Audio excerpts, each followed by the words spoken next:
seen it fit to leave behind her son as she and her daughter gallivanted about the elemental nations. Would it really have been so hard to bring him to the Uchiha compound to stay with her for a few years? She really didn't want to have to drag Naruto into her clan problems then, but Kushina would have noticed that something was wrong and may have been able to get her and her son out of there. Okay, so perhaps some of her anger stemmed from bitterness, but she knew how hard it would have been for her to leave her sons behind. Even when Itachi had gone on standard patrol missions within the village, she was worried until he returned. How could Kushina have possibly justified her actions? She knew the woman had to have a reason though, she was not so ignorant as to immediately assume the worst of the woman. Kushina may have been rather impulsive, and she may have had a tendency to overreact, but even Kushina wouldn't have left her son behind without a reason to do so. For whatever reason, Kushina had left him, but perhaps that had actually been for the best. Had she not, he would not have been there to shelter and How's comfort it her on the going, horrid night. Arctic? Who Welcome. knows if she would have managed to make it out of Konoha alive. Even if she had managed to flee successfully, what reason would she have to Had my live? microphone Tension within on. her clan had strained her relationship with the It's Uzumaki head to the what point if where it was often hard for Naruto her to think was of the two as friends neglected anymore. by Perhaps the that's why family? Naruto hadn't been left with her, which turned out to be a very Yeah, fortunate thing it's an indeed. audio Itachi may have book. It's a betrayed the what if clan and Sasuke Naruto may have been scenario. lost and most likely killed during the clan's eradication, but Naruto was If you still want there. me She to might not pause have been it, the boy's just let me biological know. mother, and she had no intentions of attempting to replace the woman, but by the gods she would do what she could for the last person she had. And to think, she only actually spent a night with him, a single night of sobbing and sleeping. She didn't even know him, but that was still more than she Yeah, could say about anyone else at this point. She really had no one else left. But at least she wasn't alone. Well, not completely. Sure, he couldn't be here with her, and she couldn't do anything to help him at the moment, but the warmth in her chest reminded her that he was still there, and would always be there if she ever needed him. The feeling was pleasant and comforting, reassuring her that despite all that had happened, not all was lost. The feeling, this affection, reminded her much of what she had felt for her sons, what she had once felt for Kushina, and what she had felt for Fugaku before the stress and pressure of being the clan head of the Uchiha definitely a had good broken the anime. fun-loving man and left him as nothing but a cold power-hungry monster. She blamed the clan's recent problems, mostly their extermination, on the man her husband had become, but she blamed the creation of that man upon the clan itself. It truly was a vicious cycle that had brought about their own destruction. And now there were only two left. But what were the chances that with only two Uchiha remaining that both would end up being in the same country? The same village? The same building? What about across the fucking room? Peering over the shoulder of Zetsu, who she stood behind, she could see her eldest son standing across from her, staring at pain and disinterest. The pleasant warmth in her chest turned into an inferno of white-hot rage every time she laid eyes on him. He had betrayed the clan, but, more importantly, he had taken everything from her. The only thing about him that was I even slightly died so redeemable was the fact fast. that by taking away everything that she had, and everything that she once was, he had ended up driving her to Naruto. This man, no, this dog across from her was not her son, Naruto was. And for him she would remain here, watching, so that he might stay safe. She didn't know exactly what they wanted yet, her backer had not fully elaborated, but when it involved so many S-rank shinobi it was worth keeping an eye on. Pain said something and Zetsu stepped aside, letting those of the circle see her, but she did not worry about being recognized. Uchiha Mikoto had died as far as the world was concerned, and no one here could see her face, hidden as it was behind a mask. As the newest member of Akatsuki, under the guidance of Zetsu, is there anything you would like to say? Questioned the leader of AIM, his purple eyes peering at her calmly. Pain was the only one in this room, sans Zetsu, that had any idea as to who she was. He may not have known her real name, but he did know who it had been who sent her here with the half-plant. I Tilting her would head to the side for a allow you moment in to thought, she join. nodded in the affirmative. Hips shaking as she bounced on the balls of her feet like an excited child, the I've been words she playing spoke rolled since off her tongue and sprang forth from her mouth like a song, clearly headless despite 2 the orange a.m. in the porcelain that morning. concealed her features. I've been Toby is up a good since girl. 2 Hugo and Ren have returned from their mission, in the they reported as morning. a Just been success. playing the Hidden game. behind stacks of paper, Naruto nodded at his desk. Thank you, Mai. Tell them to get some rest, they've been running missions back to back for 2 weeks now. Of Waiting course, for the, Naruto-sama. Is there anything you need before I leave? He oh rifled yeah. through piles of papers I for a just few moments decided before to go withdrawing a live folder that quickly now. found itself in her hands. It's the updated mission list, posted in the assignment office. If you see Sai, let him know that he's absolutely horrible with money and that I need to talk to him about going over budget again. Yes, Naruto-sama. Is that all? He thought for a moment before giving her a charming smile. Would you mind having some food sent up? I've been stuck here all day trying to fix Ai's mess. The young man was a highly skilled shinobi and had a way with the troops, but he didn't understand money in the slightest. Had Mai not been running the shop with him, it would have no doubt gone out of business within the first week. From a dispassionate frown, the young girl's lips quivered upwards into a small smile. Don't worry, I'll make sure you're fed. Next time, however, I expect you to take a break by telling me we're going out for some lunch. Helplessly, Naruto looked up to the clock 4:30 and back at the stacks before him. Struggling to make the decision for a minute, he eventually hung his head with a defeated sigh. There was just too much to be done at the moment. Yeah, next time. He nodded mournfully. She stifled a laugh behind her hand and went for the door. Oh, I'll be shit. back in an hour or so, Naruto-sama. Good luck with your work. Closing the door behind her, Naruto was left alone in his makeshift office. Giving another deep sigh, Naruto let his eyes wander over the room. Well, obviously Unfortunately, there they're was little to see. dropping The walls where were plain, barren of everything save a I single dropped clock, now, and and there were that no windows to sucks. gaze out of. A bookshelf was tucked into a corner next to which was a filing cabinet. The only light in the room was from a lamp near the door and one on his desk, casting most of his office into rather risky shadows. He'd have to see about fixing that, but they were already contemplating the merits of a proper building to house the pack. Maybe he'd hold off on that for now, it wasn't like they had a lot of money to throw around in whatever manner might strike their fancy. They needed to use what little resources they had sparingly, which was the reason he was so irritated by Sai's inability to keep to the rather generous budget he had provided. Well, no use crying over spilt milk, he'd just have to make sure it didn't happen again and send Sai on a few missions to cover the extra expenses. Of course, saying that sounded far more simple than it actually was. They were trying to keep a low profile at the moment, which means they didn't have requests pouring in. No, they had to find the requests themselves, making conscious contact with those who were having troubles and contemplating going to a hidden village for help. One might even say that they were intercepting missions, and that was proving to be no easy task. It was also paying far less than Naruto would have liked. Yes, the missions were being taken by shinobi, but they were not from any village. That placed them below a village which could send backup and above a group of mercenaries. So, well, the pay wasn't all that bad, they should have been getting a lot more, which would have made everything much easier. Well, there was nothing he could do at the moment, not until they had firmly established themselves and were ready to defend against any would-be aggressors. Considering this was the shinobi world, they would come crawling out from all around the second they got wind of another group trying to get a start. They were easy pickings right now, no point in tempting those who could rip out their throats. It would be at least another year before they could really start anything, but that was fine. It would take some time to get used to this and properly arrange everything anyway. He was going to be a shinobi, he wouldn't be able to have such an active role when he was focusing on his career. He did not have the luxury of being retired as Danzu died. Though, in all fairness, the Warhawk had certainly earned it. Fortunately, Naruto had people he could leave most of the managing to in his absence. Sai was horrible with money, but he was a competent leader when it came to the wolves and had a talent for knowing which missions would go well and which would end up requiring more shinobi or ready backup. They typically avoided those. Mai, on the other hand, was brilliant at managing the budget and keeping track of everything that was going on. Sai was great, and he was glad that he had met the pale young man, but he appreciated Mai a hell of a lot more. If not for her, they wouldn't be doing nearly as well as they had been. That's not to say they'd be in serious trouble without her, but her presence had helped them progress at a tremendous rate. They had both grown on him, showing themselves to be reliable and competent, but he could not deny that he favored Mai over Sai. She had become something of a personal assistant to him ever since he had formed this pack, and he greatly enjoyed her company. This did not feel like Tatsuki or Mito had, but rather a friendly companionship in which two individuals simply shared the pleasant feeling of not being alone. And while like Hinata he felt a need to protect her, partly out of duty as her leader, he also knew that she was perfectly capable of looking after not only herself, but his pack in his absence. It was a refreshing change, one that helped him greatly. For two people to be close and yet remain so separate made every conversation a relaxed affair in which he didn't have to tell her what thoughts might be bothering him, and she didn't tell him of what bothered her. Just two people escaping their problems with some pleasant company, like cleansing the palate for a quick respite before life presents you with the next dish of problems to deal with. Should she leave, as those he had grown close to before had, he would miss her, but he also felt as though it would be far easier for him to accept. There were no heavy emotions associated with her, just cheerful memories, and for that he was grateful. He didn't know if he could go through all of that again. Of course, he also knew he wouldn't have to. His wolves were loyal, some almost to the point of fanaticism, and they would not leave his side. He would never have to worry about them betraying him, their seals had been modified to ensure such. It was unnecessary, but the precaution helped put his mind to ease.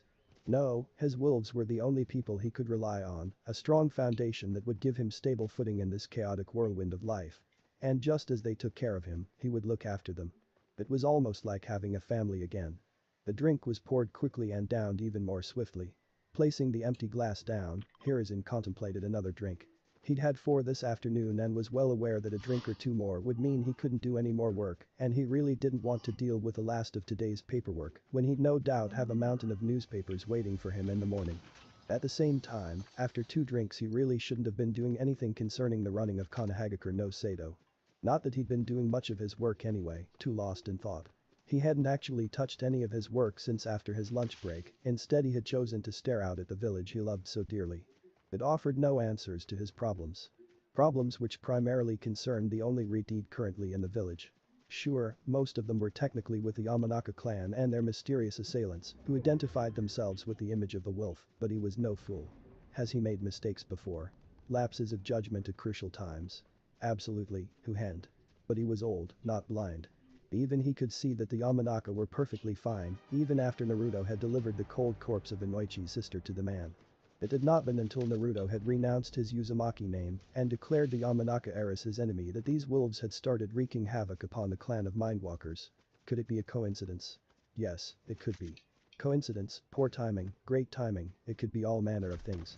He would not rule out the possibility that this group was taking advantage of the boy's declaration to keep people believing he was behind it, but he likewise couldn't rule out the idea that Naruto may have found himself some rather skilled allies to aid him in his little war against the Yamanaka.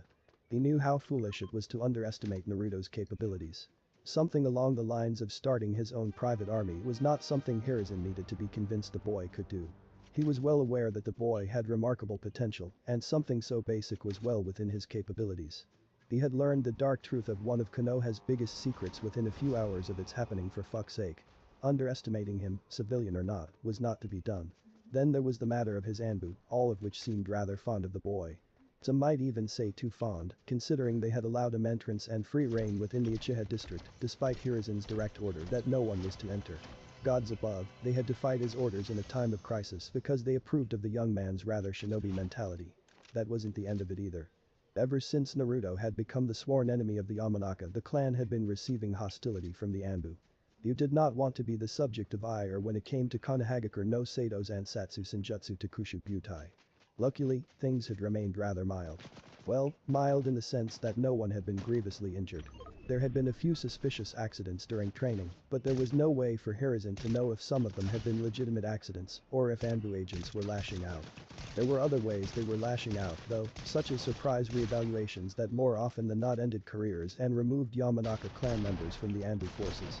Passively, they had taken upon a blind eye policy to anything that happened around the clan compound or even involved one of their blood.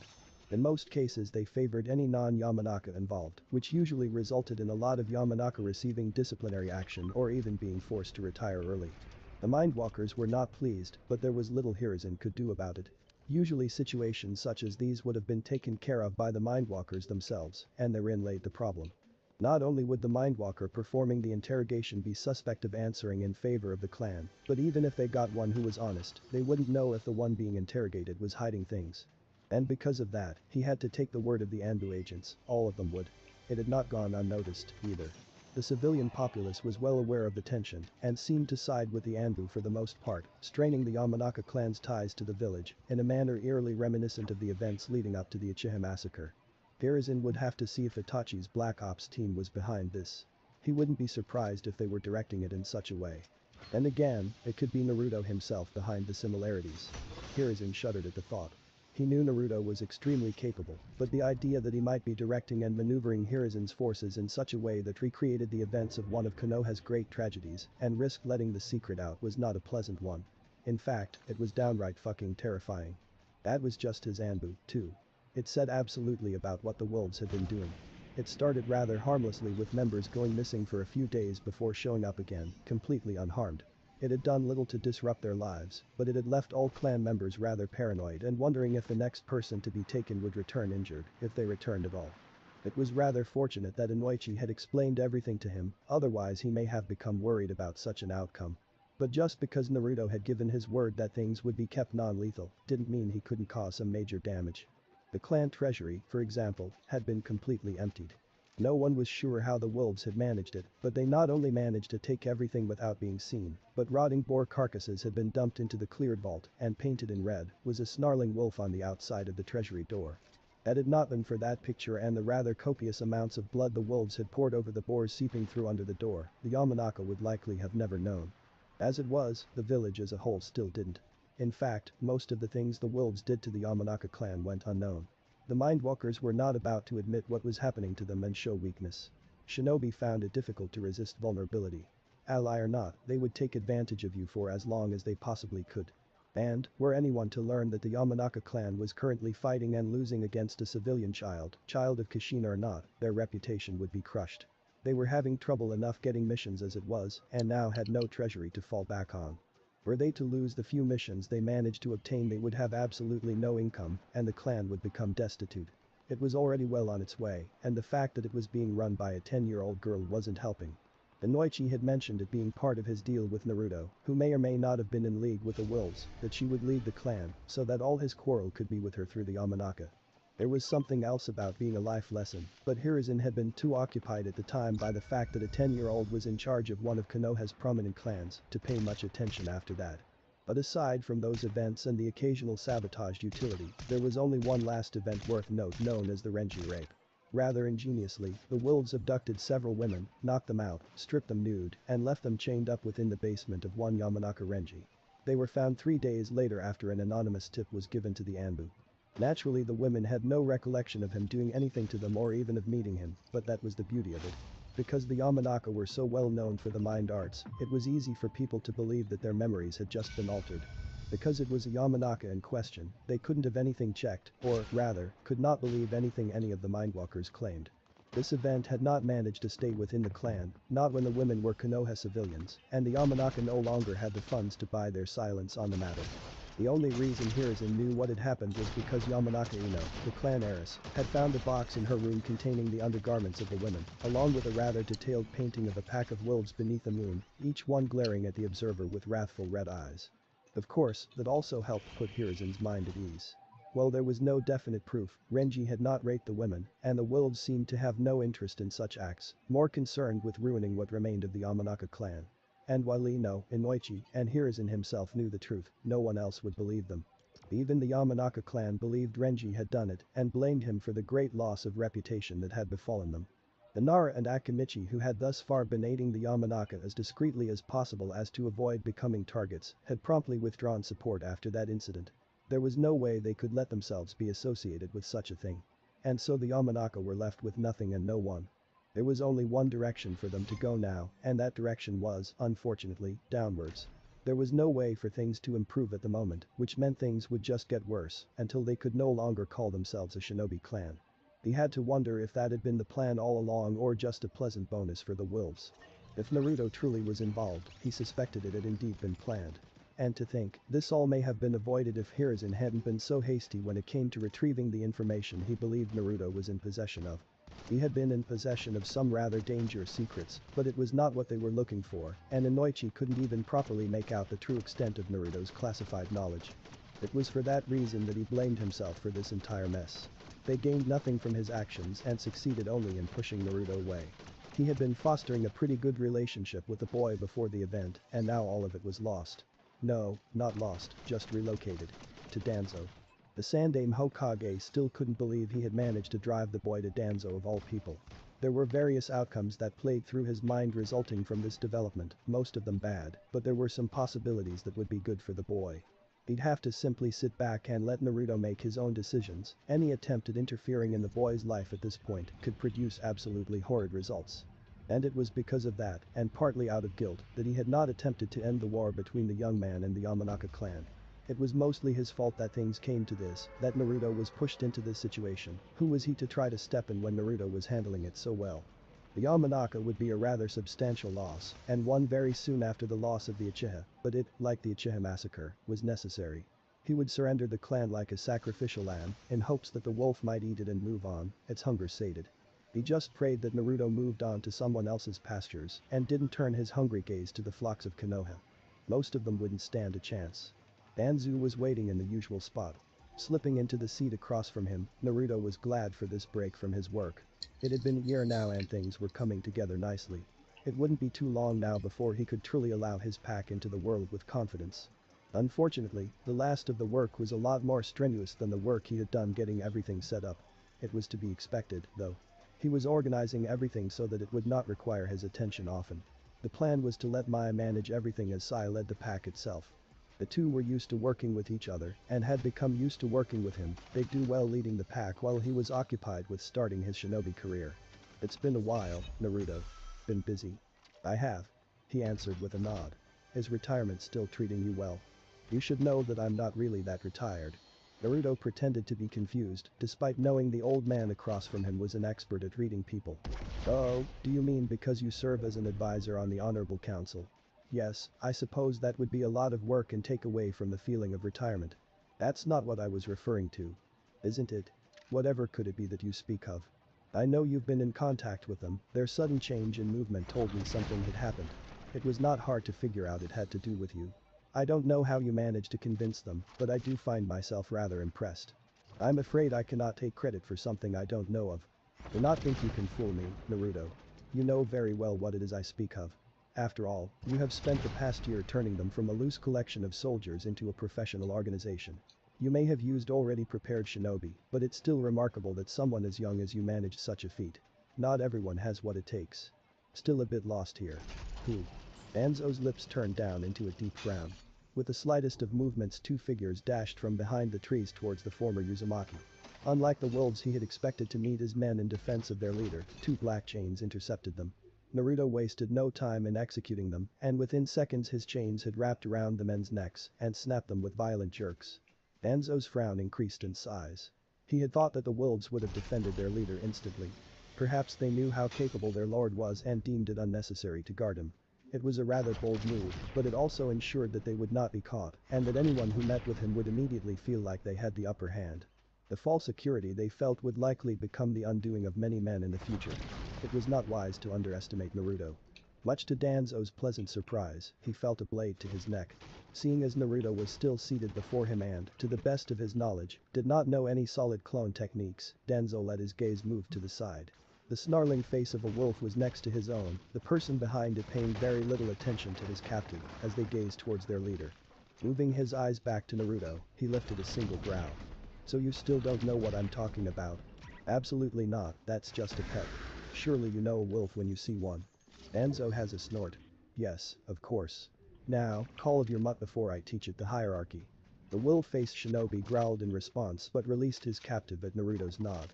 Take care of the bodies and return to the den, I can take it from here. The wolf gave a nod and left with the bodies to obey. You know, I had left them as civilians for a reason.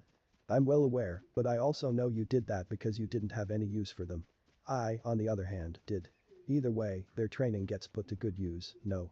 Are you trying to say terrorizing the Yamanaka is a good use of the soldiers I poured valuable time and resources into? I'm not, but I won't deny that it's one of my uses for them. Quite. I've attempted to influence things outside of Konoha recently, only to run into members of your pack that seemed quite lost. I'm not sure how they managed to become so separated. And here I was hoping to keep it a secret for a bit longer. It isn't often that plans work perfectly, Naruto. You should know that. Naruto snorted in amusement. The perfect plan was to never be known, I was just trying to get a firm grounding within a few minor countries before it was discovered that I intend to play on a global scale. A wise choice, but one that really doesn't matter now. Indeed, I'll just have to make do. I'm sure I can abandon a project or two to finish some of the others as soon as possible. I'll take the hit, but at least I'll be better prepared for any others that might come afterwards. Tell me Naruto, how does your pack fit into Konoha? By prowling within the shade of the great tree, of course. And yet you have members of your pack far from the tree. Shrugging, Naruto gave a grin. What can I say? From time to time we like to lie in the sun. The sun is no place for men like us. The disapproval within his voice was obvious. He had expected a better response from the boy. There are times when one must seek out prey, we find the sunlight to be most bountiful. And with that bounty, what will you do? The hardened seriousness came into Naruto's gaze as he stared into the older man's single eye. I will feed my pack. You will never be able to devour it all. Venom spilled forth from his tongue, dripping to the floor like acid as he spat in defiance. Watch us. The looks she received as she walked down the streets of Konoha's seedier district caused her to withdraw into her fluffy jacket. Men, drunk despite the early hour, jeered at her, while the many soiled doves who could always be found sent her disapproving looks and scoffing sneers. Looking down to the paper clutched tightly in her delicate hands, she once more reviewed the address. Normally she wouldn't be anywhere near this part of the village, but Naruto had instructed her to come here, and she didn't like the thought of disappointing him. She really liked Naruto, not in the sense of a crush, but more as her friend or maybe even brother. He had helped her when her family had branded her as a branch member and continued to look after her afterwards. He was the first person she could think of as a friend, and she had to wonder if he was what Niji would have been if he didn't hate her. Shaking her head at the thought, she glanced around to find her destination. Double-checking with the paper in her hand, she headed towards the small, one-story building that looked rather out of place. With buildings 3 times its size flanking it and the walls painted a dark red, it was hard not to take notice of it. There were no markings on the outside and no windows to peer into, but the addresses of the buildings it sat between let her know this was the right place. Moving towards the black double doors, she was aware of the leer of drunken men, turning into an almost shocked horror as she drew near it. Sneers and scowls sent to her by women of pleasure vanished as they tried to retreat out of sight. The 2 doors opened and she made note of the wolf mask shinobi standing before each one. Though their faces were hidden, she got the feeling that the snarling wolves were glaring at everybody in the street, almost daring them to try something. The young woman, perhaps 15 years of age, came through the door next. Her skin was pale, exceedingly so, and long dark hair fell straight down her back in a long rectangle. Bangs on either side of a dispassionately frowning face went past her breasts to rest near her navel. While there were many who would be of the opinion that Hinata was more attractive, or would become more attractive than the girl when she reached the same age, the young girl couldn't help but be intimidated by the young woman. That was put to rest when she bowed low in greeting. "Welcome, Hinata-sama. Our lord has been waiting." Hinata was, admittedly, a little confused. She was aware that Naruto had allies within the village, but never had he mentioned a lord of any sort. Was this how he had gotten the support he had, by befriending a lord? "Please, if you would follow me."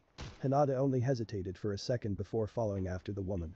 If Naruto thought she should be here then she would trust him. As she fell into step behind the woman she could hear the doors shutting behind her, and the 2 men took their positions ready for the next person who would attempt entrance.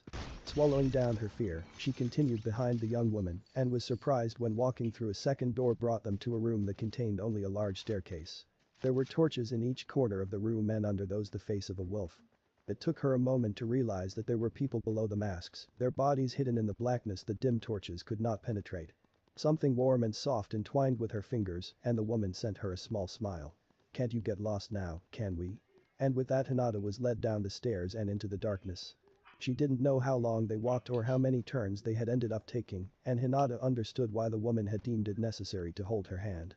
Though necessary or not, Hinata was unused to such physical contact, and having the pretty young woman intertwining their fingers together had left her with a rather bright blush. "Come on, we're almost there." "Why yeah." Hinata gave a timid nod and an eep of surprise when the woman pinched her blushing cheek. "Well, aren't you just the most adorable thing? No wonder he's taken you under his protection." She must have been talking about Naruto there, and briefly Hinata wondered if Naruto thought she was adorable too. "It's probably a good thing I'm escorting you, too. The wolves would probably devour such a timid little lamb." "Oh really?" "Oh, yeah. In fact, I'm thinking about it myself." Hinata blushed even brighter, causing the woman to giggle. "I think the 2 of us will get along well enough, Hinata-sama. If you're ever feeling a bit lonely feel free to come find me." "Oh okay." The ex-heiress's face had gone completely red, much to the young woman's amusement. That look of amusement, however, was wiped off her face the instant they stopped before a large steel door flanked by 4 guards. Upon seeing her one of them entered the room while the other 3 saluted first to the woman and then proceeded to bow to Hinata, much to her confusion. When a loud knocking from the other side of the door was heard 2 of the guards stepped further away while the final one held the door for the 2 women, permitting them entry. Entering, the last guard followed them in, shutting the door and taking his place beside it, much like the first had done on the other side. It was a familiar face, surrounded by stacks of paperwork, that greeted her. "Naruto-kun." The young man looked up from his work and shot her a smile. "Good morning, Hinata. How have things been?" For a second she liked to imagine that he had actually asked about her personal life, something that filled her heart with warmth, but she knew the reality was he wanted to know about the going-ons of the Hyuga clan. She really couldn't blame him. Not only had he defied them by ruining the seal on her brow, but he had risked their ire a year ago when he declared her under his protection and publicly placed himself against the Yamanaka. Thus far the Hyuga had yet to do anything, which was usually a good sign. If they had a problem you would hear about it. Perhaps because it involved Hinata, who was not just a branch member but one whom they had been unable to properly brand, they didn't care or even hope that something would happen to her due to the conflict. She really couldn't say for sure. They've been well. Are you doing okay? The wolves and I have been doing wonderfully, thank you. It's because of that I wanted you to come here. Seeing as we've finally managed to set ourselves up, I wanted to meet them. You're under my protection, these are the people who will be ensuring it. I don't think I understand. These are my wolves, my guard, my shinobi, and my own personal army. Hinata's wonder had obviously been noticed as he paused. She had obviously not expected him to have his own army, and not many would. I'm giving you some of them. What? Why? One of the guards gave a low growl at the fact that Naruto was being questioned, but the Redeed just smiled. As your own personal guard, of course. I promised you were under my protection, and while you haven't been given any trouble by the Yamanaka yet, and your clan still hasn't figured out what to do about your seal, I would rather be safe than sorry. But the snap of his fingers, 4 masked individuals appeared. Each one was dressed in the dark gray uniform she had seen all the others wearing, and bore the same snarling masks. But there was one difference that set them apart, a single green X proudly displayed above the mask's brow. It reminded her of the cage bird seal, and she knew that was probably the idea behind it. Come, Naruto stood, let me introduce you to your protectors. Hinata had a feeling that things in her life were about to change. And not in a bad way. Has it really been almost 4 years already? She would ask where the time had gone, but she knew very well that it had disappeared into the countless bottles that littered the Senju compound. Shizune had valiantly attempted to keep the grounds clean and sober, but it had all been for naught. Though she had, admittedly, kept the main house almost completely alcohol-free. Tsunade had stopped drinking there 2 weeks after they had moved to Konoha and moved her activities to the many guest houses and the gardens instead. Things had felt pretty slow as she lounged in the sun with her drink of choice, nowhere near as fast and hectic as her decade-long gambling spree that had flown by in an instant, but they had still gone far more quickly than she had realized. It felt like only months ago that she had stepped back into Konoha, and yet it had not been just a year or even 2, but rather very close to 4 full years. There were few in the world capable of keeping themselves drunk for outrageous amounts of time, especially if they planned on staying alive in this violent world, but Tsunade was, much to her own shame, one of them. And now 4 years have been drunk away. Guilt briefly flashed in her heart. There was no doubt in her mind that Kushina had been anxiously awaiting word on the well-being of her son, and Tsunade hadn't even found the boy yet. Not that she had actually been searching, more concerned with studying the bottom of her bottles than locating the son of a famous shinobi within Konoha of all places. Who here would hurt him? The worst that could have happened was him being homeless for a few weeks before someone took him in. It was Kurenai, too. Tsunade knew for a fact that the woman had been looking for the boy. He hadn't been brought here as far as she knew, so the chances of Kurenai having found him were pretty slim, unless she had managed to get over whatever problem she had, but that was fine. Just because Kurenai hadn't found him didn't mean someone else hadn't. Hiruzen had admitted to knowing where the boy was living, though he refused to say in an attempt to respect the boy's privacy, which was absolute bullshit. Tsunade was his godmother, why wouldn't he just tell her where the brat lived, so that she could take a look at his chakra coils and be done with it? It really didn't matter at this point, though, did it? Even if there was something wrong, he'd be starting to go through chakra maturity at this point. If the presence of the Kyuubi's chakra truly had been harmful, then it was good that Kushina had left with Naruto, and it would be safe for them to return on schedule. If it hadn't, well, she really wouldn't be able to tell at this point.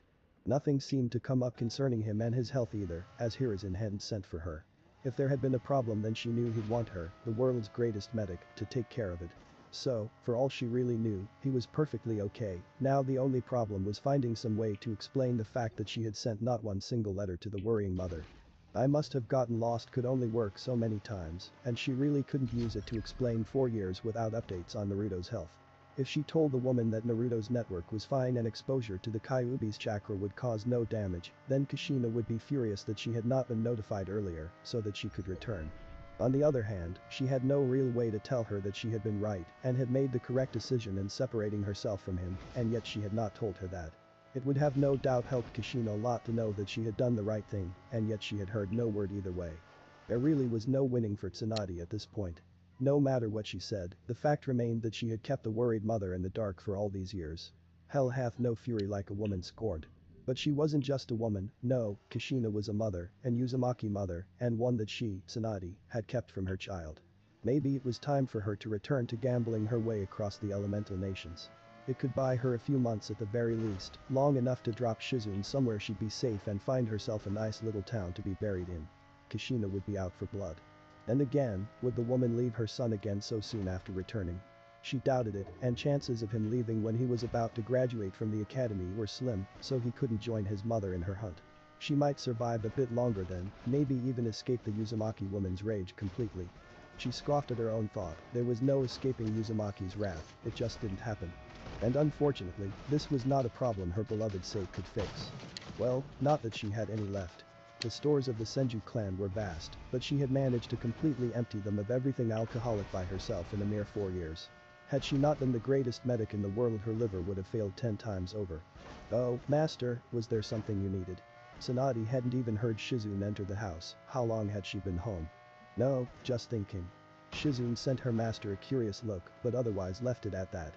It was odd for Tsunade to be in the kitchen, seeing as she usually spent her time drinking in one of the guest houses. Actually, it was odd to simply see Tsunade not drinking, especially at this time of day. She should be at least a dozen and a half bottles in by now, and that was on slow days. "Hey Shizune." The silence was broken by Tsunade's voice as her apprentice looked up from her search of the fridge.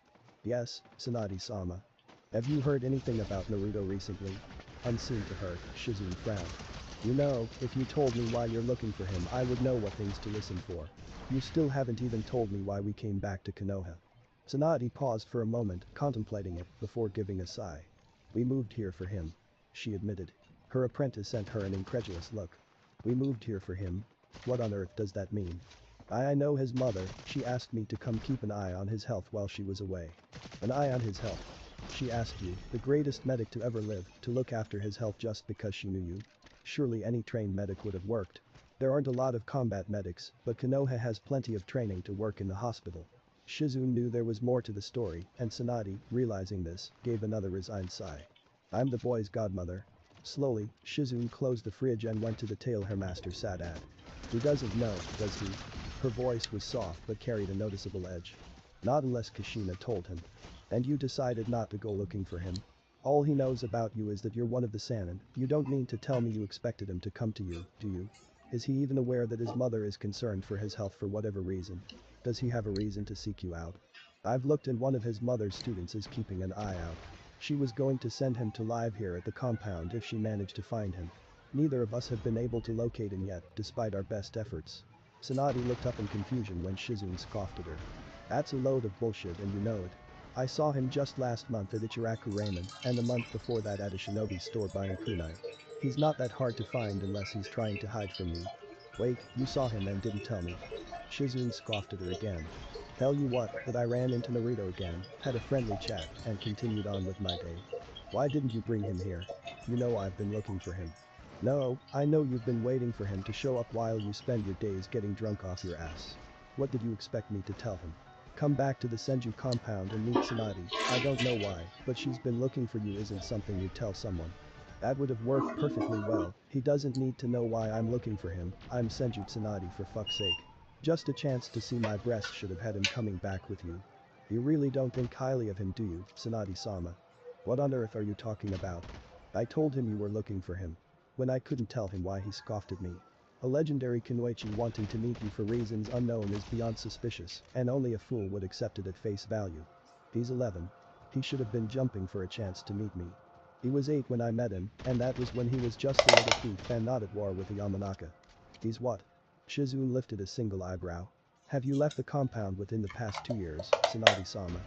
He ended up declaring himself their enemy not too long after his 10th birthday. Renounced his Uzumaki name from what I hear, too. "I don't believe this, how could it have happened?" "The details are pretty fuzzy," shrugged Shizune, surrounded by a lot of rumor and speculation. "If you really want to know, you'd have to ask Naruto himself. You know I can't find him." "That's because you're not really looking." With that, Shizune left the room. She was right and Tsunade knew it. The Sannin had never wanted to find Naruto, perfectly content to let things sort themselves out. At first, she had wanted to avoid the boy who had just lost his mother. He'd have been confused, hurt, and emotional, and she didn't want to deal with that or have him start thinking of her as a mother figure. As time went on, she realized that it would have been easier then, and explaining everything, including her absence up to that point, would be far more difficult for her to do. The explanation was put off for the next day, and then the next, and then for weeks after that. As more and more time passed, she knew it was less and less likely for him to accept any explanation she came up with. What a way that would have been for him to meet his godmother. But now, having put it off for 4 years, she had probably lost all rights to call herself such. And for reasons she could not explain, the loss of the godson she had never met hurt her just as much as every other loss she had ever suffered. Perhaps being in his life would have helped her close the wounds of her past, the wounds she drank to forget. Maybe, just maybe, she could have found in her godson another reason to keep on living, one to give her life purpose after Shizune left her to start her own life. Senju Tsunade would never know, and that doubt would haunt her for the rest of her life. There was both excitement and hesitation with every step she took, each one bringing her closer to her village, her home. Her son. It had been 4 years now, 4 years, 1 month, 6 days, and 10 hours since she had last seen her son. Next to her, Naruko was practically dancing in excitement as they made their way closer to the village hidden in the leaves. But each step Kushina took was slower than the last. She was happy to be coming back, to be able to see her son again after all this time, but she was worried. She had left a note explaining everything within the compound, but Naruto wasn't able to access it. Hiruzen knew of her reasons, or at least had a good understanding of them, but had Naruto been told by the old cage? The Sarutobi head had voiced his disagreement with her plans many times before she had left, and she knew that his refusal to write any letters after the first was because his suggestion was the same. Come home. But she couldn't. He should have known that. Then again, he wasn't a professor for nothing. Perhaps he felt it better to risk exposing Naruto to more of the Kyuubi's chakra as she sorted everything out than to rely on what little of her plan remained. Of course, one also had to realize that leaving behind her baby boy was the hardest thing she had ever done. If she had returned, she knew she wouldn't have been able to leave again. She couldn't do that, couldn't risk damaging Naruto's coils with the presence of the Kyuubi's chakra and taking away his chances of ever being a shinobi. He had always wanted to be a shinobi, so he'd be able to protect her and his sister. She couldn't take that away from him. She just had to hope that he would understand why she had to leave and why she couldn't come back to take care of him. Naruko's training had gone well, and that meant she didn't have to worry about anything concerning her daughter. It also left her a lot of time for Naruto. In fact, it left all her time for Naruto. She would make sure that Naruto had all the training he wanted and then some. Every second she had available would be devoted into making Naruto the shinobi he wanted to be and making up for all the time she had spent away from him. The first thing she was going to do when she saw him was sweep him into a big hug and cover his face with kisses. She'd make sure he knew exactly how much she loved her baby boy and that she was never going to be leaving him like that again. Come on, Kachan, faster. I want to see Nai-kun. Naruko was just as excited as she was, if not more so, and had no worries making her hesitate. She hadn't been the one to leave Naruto, Kushina was. Naruko was simply taken with her. It had been difficult at first for the girl to be separated from her brother. The two were often close by, Naruto keeping an eye on her to make sure she was safe, and to be so far away from him and know it was going to be years until she next saw him was hard on her. It had taken a little encouragement and a few mentions about how proud her brother would be, but once Naruko started training, her skills grew by leaps and bounds. Most curiously, however, it had been her ability to call upon the chakra of the Kyuubi no Kitsune and keep it under control that had gone by the fastest. It was almost as if the Kyuubi wasn't just letting her take the chakra, but was actively helping her control it, which was a ridiculous thought. Then again, Kushina knew little about the seal her husband had used all those years ago, few did. The Shiki Fuin was not something used often, and as a result not much information was available. Perhaps it was the seal that allowed her daughter such control over the volatile energy that made up the strongest Biju. Whatever the reason, Kushina was just glad to know her daughter was able to call upon such power, should anything ever happen to her. Few could go against Jinchuriki, even fewer against one who could call upon large quantities of a Biju's chakra and retain their mind. It was not a power intended to be wielded by humans, and the results were devastating. Smiling, Kushina looked down at her daughter. Faster, you say? I don't think you can handle it faster. Naruko pouted. I can too, I bet I could get there faster than you. That sounds like a challenge. Stated Kushina as she raised a single brow. You're on. A race it is, then. On the count of 3. 1, 2, before she could even finish counting, her daughter had started running as quickly as she could towards the village they called home. Home, where her family would be whole once more. Her heart leapt in joy at the thought. They were the Uzumaki, and there was nothing more important to them than family. Chasing after her daughter, Kushina let her thoughts drift to thoughts of her son's smiling face and sparkling purple eyes. She couldn't wait to hold him again. Chapter 16. An empty home. Unease grew with every step, but she pushed forward regardless. She could hear whispers grow by the second, eyes on either side of the street locking onto her figure and tracking her movement as she made her way to the home she had not set foot in for 4 long years. It was a curious thing, this attention, and it immediately raised red flags within her mind. She had visited every major country and a handful of the minor ones, without creating a tenth of the stir as her return to Konoha had. Hidden villages, both those who knew who she was and those who did not paid her little mind as she went about her business. Or, at the very least, they had not been so public about any mind paid. Was it because so many people here knew of her? Did they, perhaps, not expect her to return? Just the thought of not coming back for her son sickened her. Surely they hadn't assumed that she had meant to leave him here and live out the rest of her years outside the great walls of Konoha. Unfortunately, she couldn't say she'd be surprised if they had. There were few who had known of her plans to leave at all, and only two that had any idea as to why. It was, admittedly, far too easy to come to such an unsavory conclusion. Such thoughts did little to ease her troubled heart. Doing her best to ignore those around her and the way they shied away from meeting her gaze, she was only slightly aware of her quickening of pace and her daughter struggling to keep up with the swift strides of her long legs. As the sea of flesh that filled Konoha's main market district dwindled into the far more manageable light traffic of the hidden village's more residential areas, she found herself growing more and more anxious. She knew he wouldn't be there when she returned, waiting for her with a smile on his face and arms opened wide to hug her tightly, but some traitorous hope resided deep within her heart, praying to whatever gods might heed its call that he had found some way to gain entry to their home and had spent the last 4 years living comfortably as he attended the academy. That same part of her, that foolishly optimistic dreamer, pushed her to come here before going anywhere else. If for no other reason than to drop off their things before seeking out her son, she had listened to it, silently offering her own prayer that that side of her might be right. She knew it wouldn't be. Clan compounds passed her like leaves on the wind. Hyuga, Aburam, and Inyazuka. In no time she found herself before the white walls of the Uzumaki compound. Despite hearing that Naruto had been rather violently rejected by the compound security measures, there were no signs of anything having happened. She knew it could easily be attributed to time 4 years and whoever had recovered her son after the accident, but that small part of her proudly declared that it had never happened and Naruto only had to experience the warning. She might let herself believe that part of her if it didn't also insist that he had found some way inside. Pressing a slightly trembling hand to the gate, she felt the familiar warmth of the seals as they responded positively to her touch. With a slight click, the bronze double doors swung open just enough to prevent the doors from locking before she could make her way inside. The light push was all the force necessary for one of the doors to swing open far enough for her and her daughter to walk in without trouble. The door had moved silently, as if it hadn't been unused for the past few years, but she didn't let that get her hopes up. As long as she had lived in Konoha, not once had these doors been oiled. They were simply crafted so masterfully that they required no maintenance. Time had long forgotten who had made the doors that decorated the outside of the compound, but she knew it hadn't been her ancestors. Perhaps it had been a gift from a group long since forgotten using techniques that would never again be known. There was no way to know. Closing the doors behind them, Kushina swiftly cut across the yard with quick strides. The grass came up to her navel which left Naruto's head to just barely keep above it. Covering the distance to the door in a matter of seconds, she froze momentarily on the threshold of her home. Did she dare confirm what she knew? Could she face what would be within, the lifeless emptiness that lay in wait?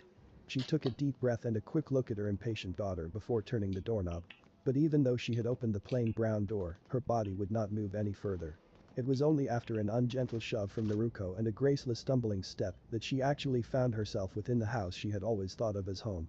Aside from a light coating of dust, nothing was on the floor. Shelves and bookcases filled with pictures and curios remained exactly the way they had been years ago, completely untouched in her absence. There was none of the warmth she usually associated with the house present, replaced instead by a cold, indifferent building that couldn't care less about the troubles of the family it housed. Moving to the kitchen, she found the note she had written oh so long ago just where she had left it. Unopened, it mocked her from atop a dark wooden table. For a moment she wanted to blame things upon the innocent paper, but she knew that in the end it all fell down to her shoulders. She would have, however, felt better had she left the letter with someone, so that even after the compound rejected him, he would know what was going on. Hindsight is 20/20, as they say. Leaving the kitchen she headed towards her own room, absently noting that the dishes from the last meal the three had as a family were still sitting in the sink unwashed. After 4 years, it might just be better to throw them out. Slipping through silent hallways, she found her room as neat and orderly as the day she left it. Anyone who knew her would be surprised until they realized the only reason it was clean was because she had taken all her things with her on the trip. Removing her scroll from her pouch, she tossed it on the bed, wondering if she should take the time to unpack now or wait until after she had located her son's whereabouts. She could always spend the day getting settled into her home and then look for him in the morning. It would be easy, she knew, to put it off, and she would also be able to visit the academy in search of him. They had about a week left, so the chances of him being there were high. But she couldn't do that, not after leaving him as she had. She needed to find him, to make sure he was okay and explain everything that her letter had not had the chance to. But there was still that desire to hesitate, to push it off until later. It would be difficult to face him after not just a massive mistake on her part, but for leaving without warning and breaking up that held most sacred by the Uzumaki. She knew it must have hurt him for her to have left without goodbye, but she also knew a goodbye would have hurt just as much, if not more, and she doubted she would have been able to go on with the trip if she had been forced to leave her crying son behind. He would not have let her go without a fight, of that she was certain, and he would have had to be held back at her departure to keep him from chasing after her. Even that, however, wouldn't have done much.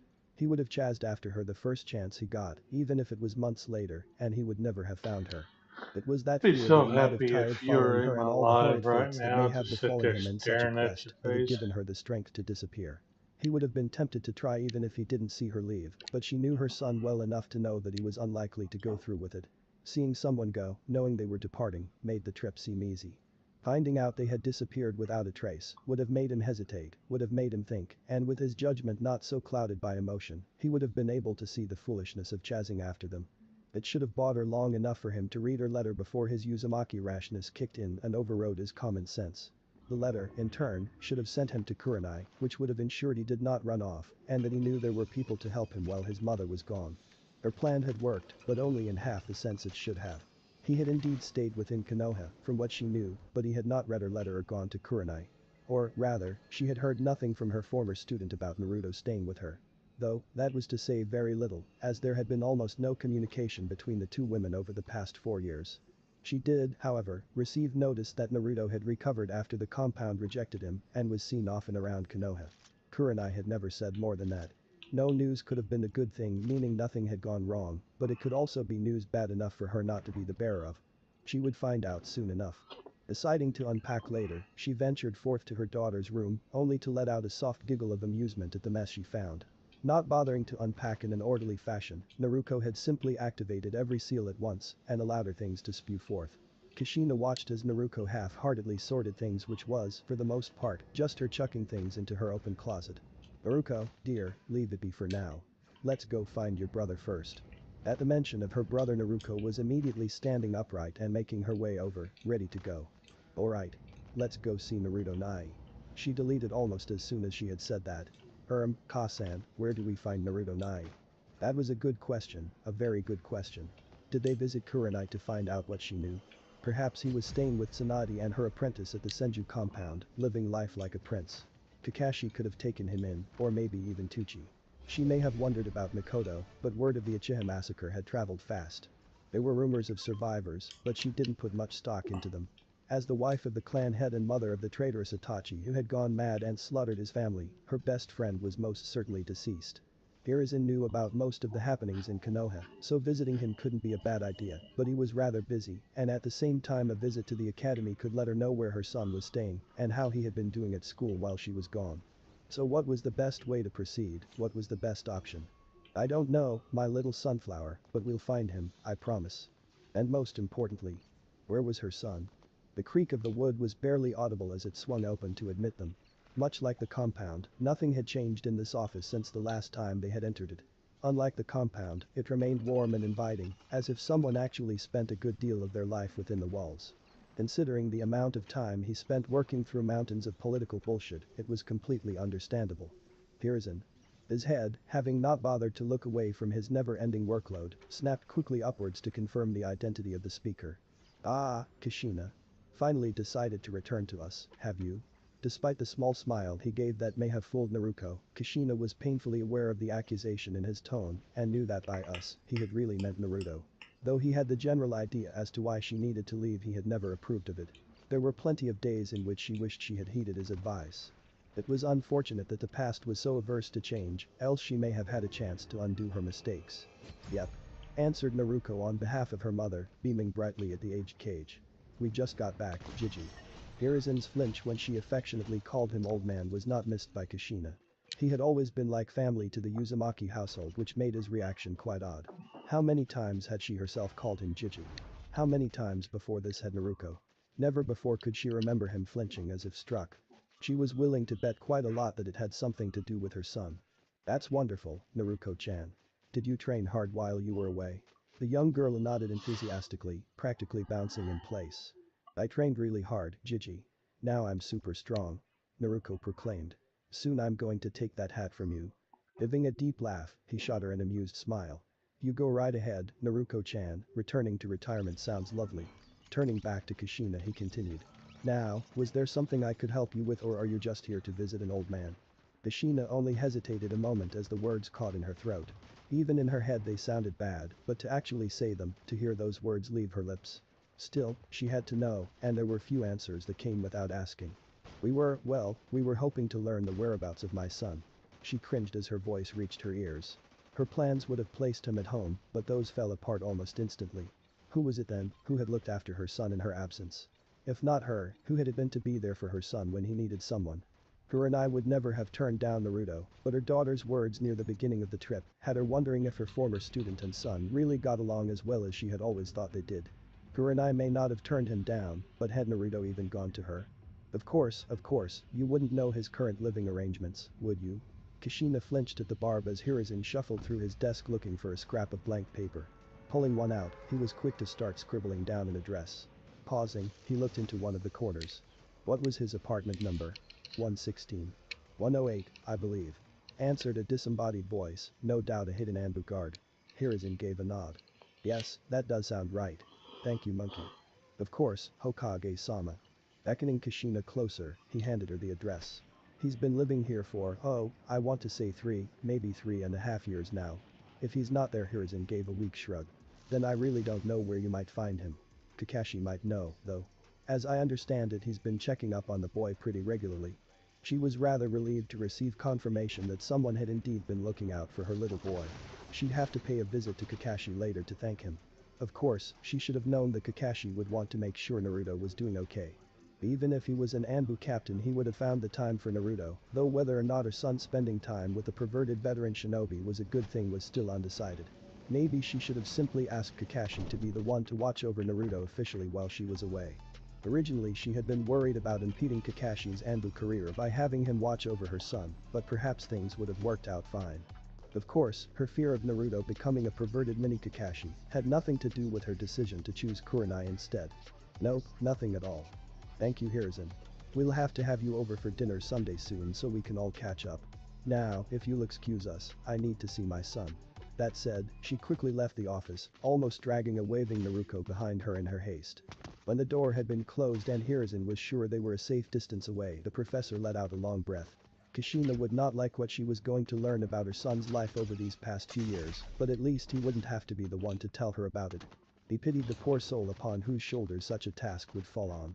An angry Kushina was not something he would wish upon his enemies. When one is trying to remain in the shadows, noise can be used to your advantage. When one is instead sitting in a classroom waiting to take the first true step into the world of shinobi, that same noise is rather irritating. All around him children chatted loudly with friends and neighbors, eager to finish the exam and earn their headbands. It was odd, he knew, to think of those the same age as himself as mere children, but compared to him that's all they were. No one here had taken a life, no one here had experienced firsthand the politics of the shinobi world, or learned one of the countless dark secrets that had been hidden away within it. They were innocent, naive, and he couldn't help but wonder if it would be better for them not to graduate. There were exceptions, of course, there always were. Aburam Shino of the ever-logical Aburam clan no doubt had the correct mindset for this line of work. His parents and fellow clanmates had probably taught him the truth behind the glorified tales of the shinobi world long ago, and spent every day since preparing him for it. Nara Shikamaru may have been lazy, but the heir of Konoha's Shadow Clan was highly intelligent. Even if he didn't have what it would take to thrive in the dangerous world he was entering, he would know what it was that he was lacking, and be able to make up for it through careful planning and preparation. It was not hard to see that the boy would make a solid Chunin squad leader, and Naruto honestly doubted that Nara was aspiring for anything higher. If he did, however, a command position could very easily find its way into his future.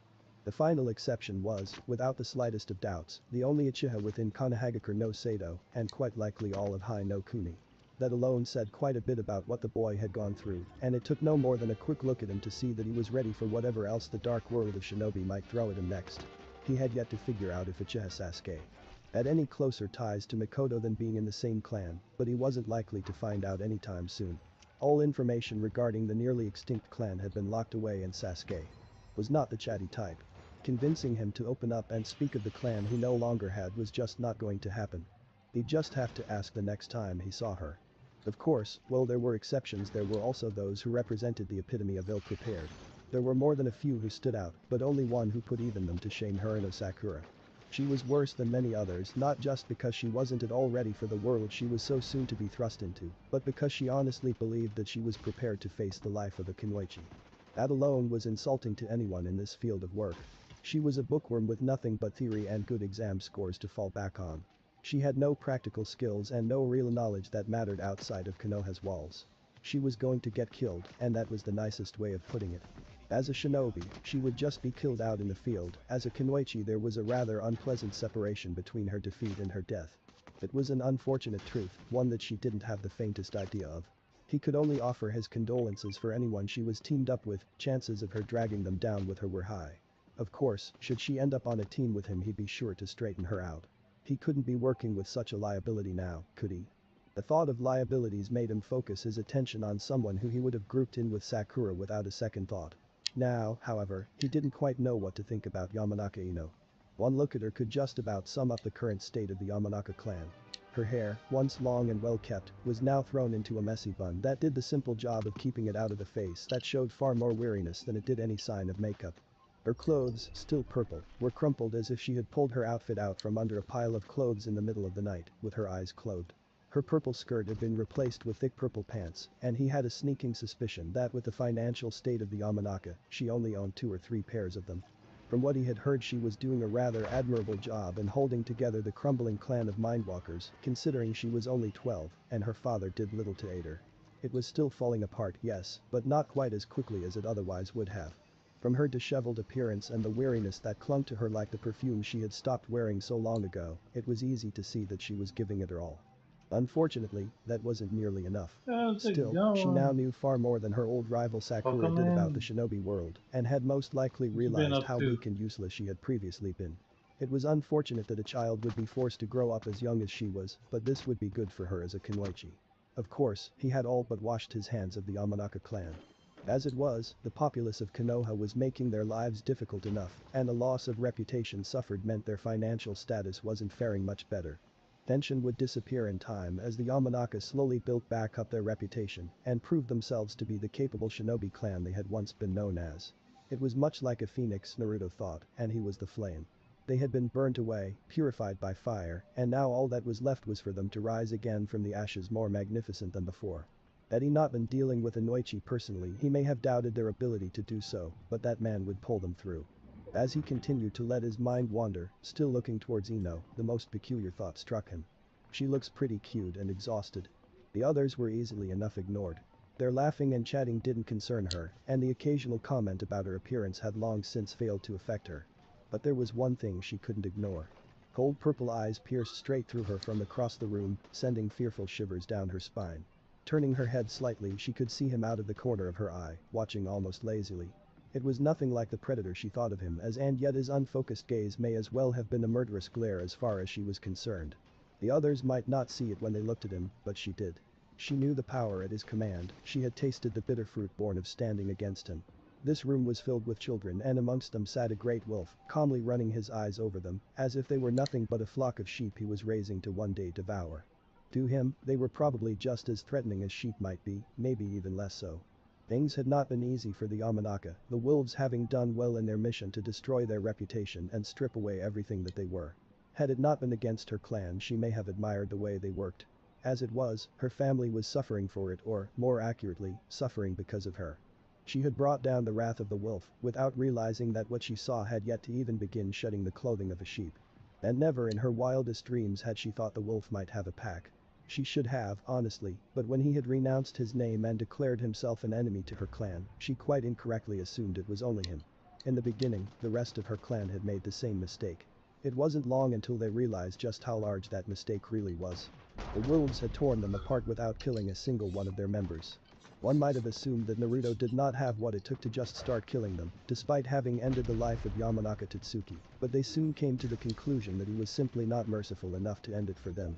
No, his enemies were not killed swiftly, but rather slowly ground to dust. The Yamanaka would never forget that. And yet, strangely enough, he seemed to have stopped. Some may have said that the wolves had stopped, but she knew the wolves were his.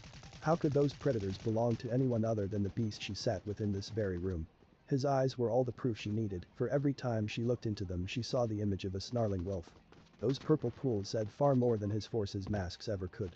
But while he may have stopped, the populace of Konoha was still making things difficult.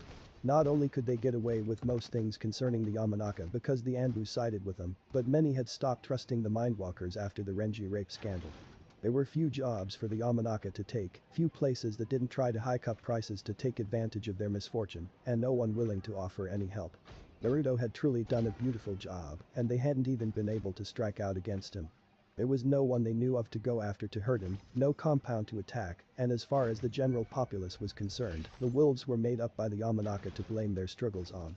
Her father had been right in his refusal to antagonize him. He must have seen how hard it would be for them to face a foe with no known ties within the village. And then Ino had managed to find a tie, one just as untouchable as the elusive wolf. She was quite thankful that the Hyuga seemed content letting Naruto teach them a lesson. Had he not declared Hinata under his protection, and the Hyuga clan were to have learned that she tried to control their ex-heiress, the results would have been far worse for the Yamanaka clan. In that sense, having Naruto break them down was probably a great mercy, as while he was breaking them down, he seemed to have no intention of finishing them off, leaving them to build themselves back up.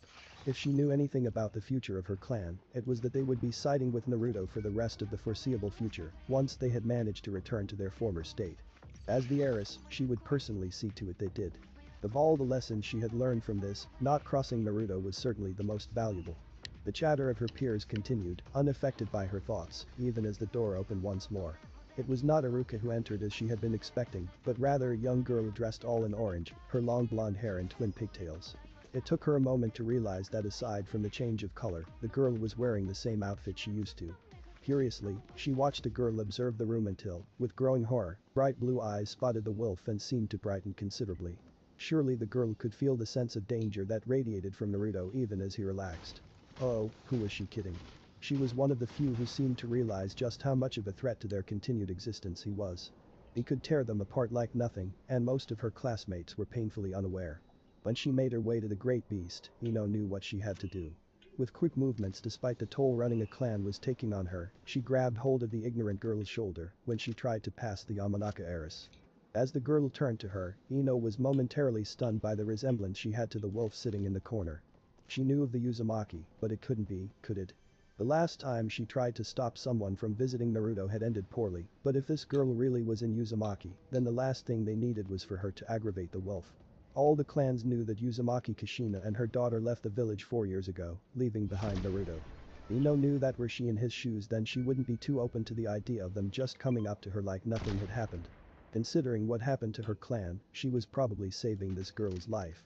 The way the girl practically growled what? At her attempts, however, did not sound too grateful. She walked down the unfamiliar hallways, absolutely giddy to be able to traverse the same path her brother had for the past 4 years. He'd be here, of that she was certain. After all, how could he miss what could very well be the single most important day of his career, the first one? The week had come and gone since their return with no sign of her brother. The apartment was his, or so the neighbors claimed, but he wasn't home and hadn't been home on the next few days they visited. There was a young girl at one point, a few years older than herself, that exited his apartment, but by the time they realized that she had been the only one within it, she had vanished amongst the crowds of Konoha. Bakashi had been little help when they asked, saying that if they couldn't find him at his apartment, then he could be just about anywhere in Konoha. Apparently the perverted Jounin usually just ran into him while going about his business, and didn't know where her brother might spend his time when not at home. He had, however, suggested the academy or the practice fields around it. She had a feeling he was lying about only running into her brother by chance, but they still gave his suggestion a shot. She had no luck in the fields, and her mother had no luck speaking with his teacher. From what she understood from the Uzumaki matriarch's mutterings, it had something to do with not being able to disclose personal information about students. Naruto thought that odd, considering it was his mother asking. They had sought out Kurenai, her mother's former student, but the woman, much like Kakashi, only knew of his apartment. She had mentioned something about Naruto being rather private and independent, meaning she wasn't needed much before claiming she had urgent errands to run and slipping away.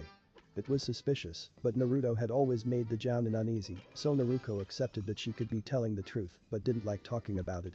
Strange, yes, but not really out of character for the woman she knew. When they weren't let into the Senju compound to speak with Tsunade, her mother had started to believe they were keeping her son from her, but speaking to Kato Shizune, Tsunade's apprentice, revealed that he wasn't there and that Tsunade had probably locked herself in the compound after drinking too much again. Apparently it happened pretty regularly. Her mother might have been distressed enough to buy it, but Naruko had a feeling something else was going on, and no one wanted to be the one to have to tell them. It was not a pleasant feeling when it was about her brother's well-being. But that would all be put to rest today. There was no way Naruto wouldn't be here today, and she needed to take the test anyway. She'd find her brother, give him a great big hug, tell him all about the trip, and then bring him home. She couldn't wait to see the look on his face when he saw her, he was going to be so happy. Reaching the classroom in which all the hopeful graduates were, she didn't hesitate to open the door and immediately begin her search for her brother. With the chaos in the room, she brought little attention to herself. Blue eyes trailed over excited students until she found her target sitting in the back corner. His red hair was unmistakable, but she noted with a slight frown that his eyes did not move to her upon her entry. Rather, they gazed lazily as a disheveled though undoubtedly attractive young woman. Was that who her brother was interested in? She didn't look like all that much when it came to being a kunoichi, but perhaps appearances were deceiving. Then again, one didn't have to be a capable kunoichi to attract the attention of a teenage boy, good looks worked just as well, if not better. Shaking her head at the thought, she eagerly made her way to sit by her brother, happy to be able to see him after all these years. She had only made it to the young woman he had been looking at when a hand rested upon her shoulder, halting her movement. Turning to look at the girl who had her brother's attention, she let out a frustrated growl at having her reunion interrupted. What? The blonde seemed slightly surprised by something, but she couldn't figure out what it might be. It only took a second for her to recover from her slight shock. Don't. It was simple, deceptively so. That one word could mean a great deal in this situation, a great deal that Naruko wasn't liking. And why not? Obviously this girl was trying to stop her from going to her brother, and she had no idea why. Did she think she was going to steal her boyfriend? Well, she was right. He was her brother before he was any girl's boyfriend. If she wanted to steal away his attention, then it was her right as his sister to do so. You have no idea who that is. Naruko nearly laughed. She knew exactly who that was, it was why she was trying to get to him. What, your boyfriend?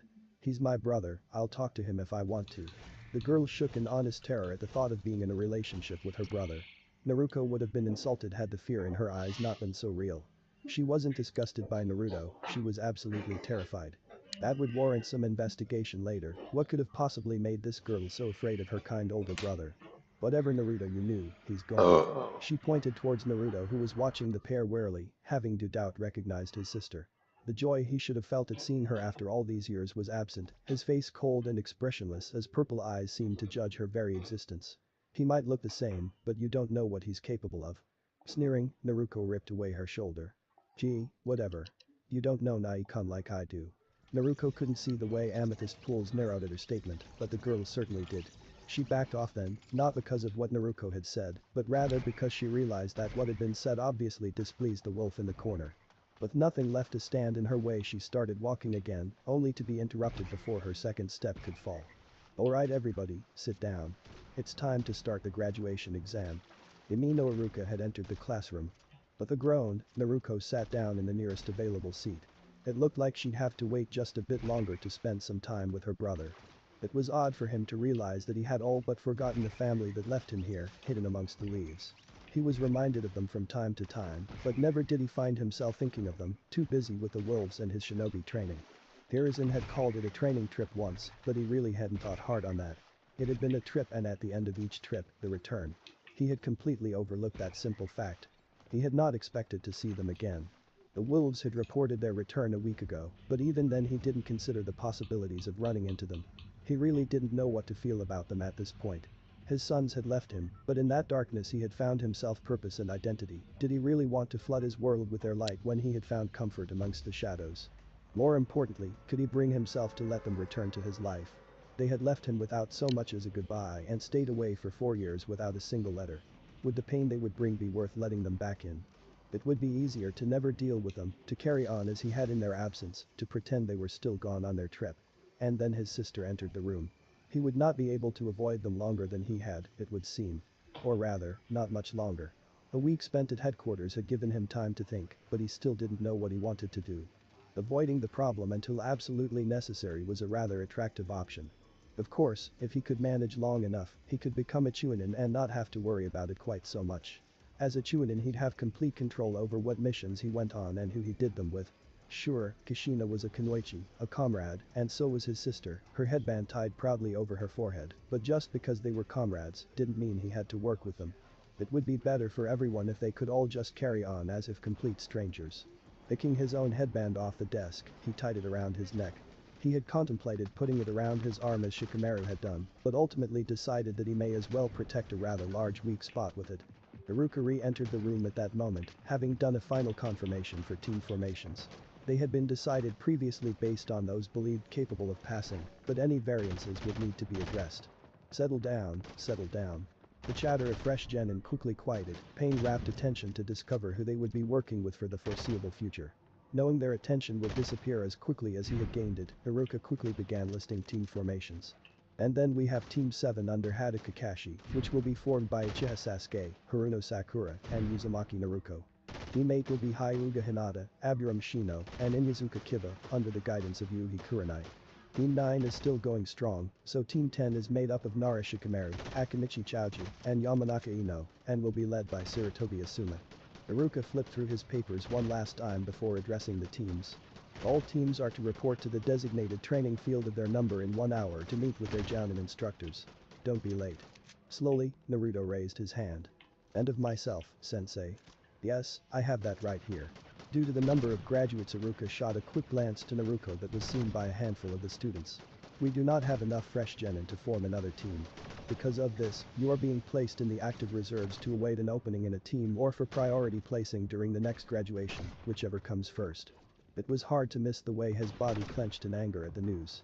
Purple eyes glared accusingly at everyone in the room, as if they were personally holding him back from starting his shinobi career in earnest. Giving a slight cough, Iruka continued. I have your paperwork here and the official recognition of your current status. I'd recommend going to the shinobi registration office as soon as possible to get everything sorted.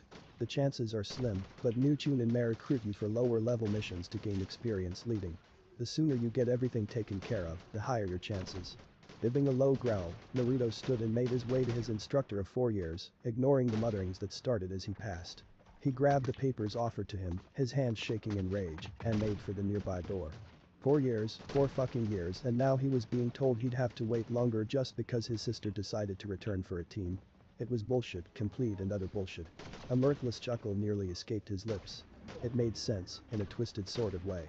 As long as he could remember, his sister had always been extremely fortunate. He couldn't remember her ever wanting for something or having to work towards her desires. If Uzumaki luck was real, then he suspected that she stole him in the womb. It could certainly explain the last 4 years. Hurrying down a single flight of stairs and through the hallways, he usually didn't bother with. He knew he needed to find a vacant training ground and work off some steam. After that he'd need to inform Sai and Mai. The 3 of them had been expecting him to be spending most of his time with a team, but it suddenly looked like he had a lot of spare time on his hands. His plans, however, took a slight detour as he opened the front door of the school. Standing there in standard jounin attire, her long red hair moving in the slight breeze, Uzumaki Kushina was waiting.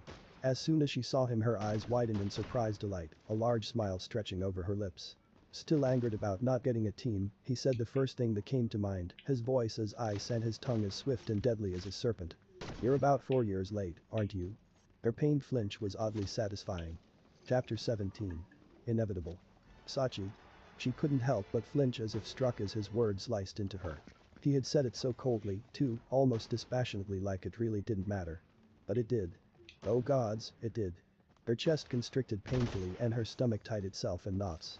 This was her son, the young man she had not seen in years, and he seemed no more pleased to see her than he might be a stranger.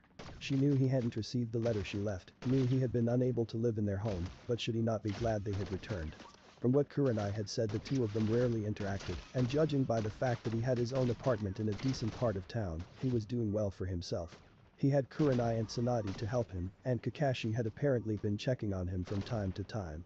So, with those 3 able to give him everything but a mother's love, unless Kurenai, Tsunade, or Tsunade's apprentice, had somehow managed to provide it, why was it her son was staring at her with such uncaring eyes? Purple, once possessing a royal warmth, had turned as cold as amethyst. No longer could she see sparks of joy and curiosity that had always reminded her of a younger Minato, but instead felt as though she was staring into the gaze of her war-hardened husband. Like a predator, they took in every detail about her, watching for any move against them. Those eyes had darted around the surroundings several times, and she was not so foolish to think he hadn't been identifying escape routes in case something went wrong. But what could he possibly be expecting to happen? She was his mother, all she wanted was for him to be safe and happy. Why would he act as though she were some potential threat? What could have possibly happened to her son to make him act like this? He had grown taller in her absence and had a body reminiscent of Kakashi's. The blue shirt hugged him tightly and showed that he had been working himself hard. His skin, what little of it she could see, was just as pale as she remembered, and his hair, well longer, remained the deep blood red mess it had always been. And still, she had trouble focusing on anything other than his eyes. She knew her leaving would have hurt him, he had always thought the world of his family, but she had hoped that those in Konoha would have been able to keep him happy, would have been able to maintain that brilliant warmth her son always had. What stood before her was more like a statue than the shy boy who took every chance he got to hug his mother and sister. Though they had been reserved for them and even then quite rare, his smiles were brighter than the sun and never failed to warm her heart. His lips remained in a relaxed frown, unmoving as those haunting purple eyes watched and waited for her to respond. How many nights had she dreamed of their happy reunion? In every image there had been emotion overflowing, and yet this meeting was nothing like that. She had hoped for him to come running to her, wrapping his arms around her waist in the biggest hug he had ever given. She had wanted to see happy tears and the smile that brightened her world. She needed to see the love in his eyes. But she knew that might not be the case. She had prepared herself as much as she could for tears, to see the look of betrayal on his face, to see the pain she had caused him by breaking a promise and stealing away his family. But still, she had expected that pain to have been caused by the love he held for them. Anger she could have dealt with, that white-hot fury that may have consumed him upon seeing the one who had walked out of his life and left him relying on the generosity of family friends.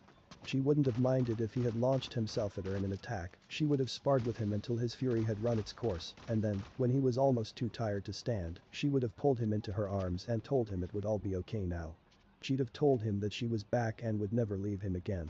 And the anger in his eyes would have shown how much he had loved them. The amethyst gaze that bored deep into her soul held no love. And it broke her heart. She wasted no time scurrying after him, practically leaping over her desk and out of the classroom. She was not oblivious to the looks shot to her, but despite the way the instructor had accused her of stealing her brother's spot, the looks were not that of contempt. If anything, they seemed to be pitying her. Was it because they knew she was his sister, or had it something to do with the fear the blonde had shown earlier? Ignoring it for now, she scampered down the halls in hopes of catching her brother. It was obvious he was upset that he didn't get a team after 4 years of hard work, but he didn't know that was a good thing. Now that she had a team, her mother could focus all her attention onto her brother. The only way to do that while furthering his shinobi career was, of course, an apprenticeship. She could only imagine how far he would go being the apprentice of Uzumaki Kushina. He would no doubt advance rapidly and would probably reach Jounin within a scant few years. Now if only he had been a couple years older than her, then he quite possibly could have been her Jounin instructor. He'd be loads better than that lazy pervert Kakashi. Of course, just because he wasn't her instructor didn't mean she couldn't go on missions with him once she reached Chunin. She'd just have to work hard to ensure she could achieve the rank necessary to join him. Maybe if she was fortunate she could become a Chunin before he was a Jounin and join her mother and brother for missions. There was nothing like a family outing you were getting paid for, especially if they got to rescue a princess. She couldn't wait to be thanked by being invited to some royal ball. Sure, she had visited the palaces of several daimyo, but those places were stiff and boring. She wanted to go to a palace filled with life and cheer and spend the night dancing as the honored guest of the princess. She gave a small giggle at the thought. It would be so much fun, having the rest of her family there would only make it better. Not bothering with the steps, she jumped down them and continued on. Her brother hadn't been that far ahead of her when he left, and unless he had abandoned his brisk walk to run, she should be catching up with him soon. And soon was right. Not 2 moments later she came to the front entrance of the academy to see her brother standing in the doorway. Over his shoulder she could see her mother in the schoolyard, smiling at the sight of her son. A smile found itself on Naruko's face. If there was anyone who could cheer him up it would be their mother. Besides, who better to tell him that she wanted to take him on as an apprentice? Deep within her she could feel her prisoner stir, as if they felt her close proximity to her brother, and she was aware of the heat around the seal. It wasn't a painful heat, but rather a comforting, relaxing heat that felt quite good in the high no kuni autumn. Soon she'd be able to hold up her end of the bargain, and then she'd never have to worry about being overpowered by an opponent. Who lived these days who could possibly stand against the full might of the coyote no kitsune? She could have sworn the fox within her was pleased by her thoughts. Turning her attention back to her family, the smile of both she and her mother fell at her brother's words. You're about 4 years late, aren't you? Her mother flinched at the words, but Naruko flinched at the tone. Never had she heard her brother speak like that to anyone. She was pretty sure Naruto and Kurenai hated each other, based on how they acted around one another, but even then his voice always remained politely warm. This biting cold should not have left her brother's lips. He was too bright, too warm, to be the source of such frigid words. He was like a sun, so where was the brightness they all knew and loved? Having stepped forward while speaking, Naruko was able to slip out from behind her brother. Not knowing what she should do, she moved to the side to watch. Her mother seemed to struggle with words as she gazed sadly at her firstborn, pain evident in her eyes. Her brother, on the other hand, seemed unconcerned. Only briefly did anger flash in those beautiful purple eyes, but it was gone just as quick, replaced by calm, focused eyes that took in everything around him. She could have sworn he had peered at her from the corner of his eyes for a split second, but she... Alright, we're going 1 minute. 1 minute. We're almost there.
This is my destiny.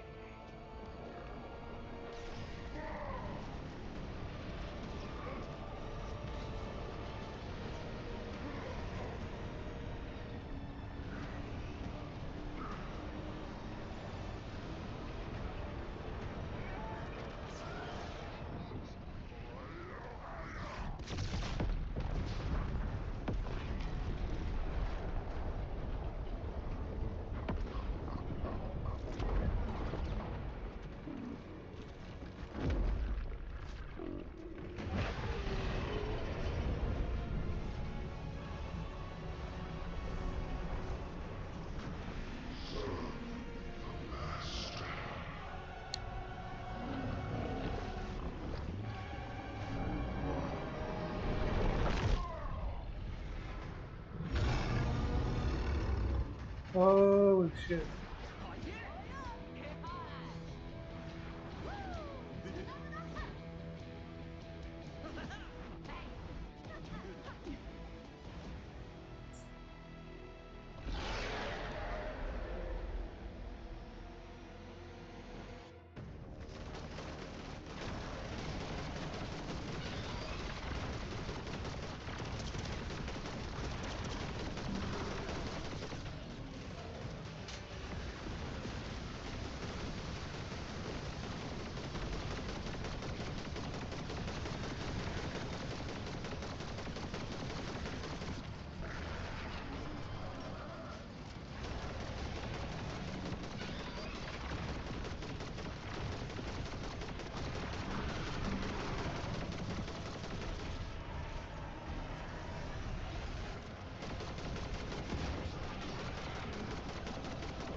I love these events.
Holy shit, they got bigger.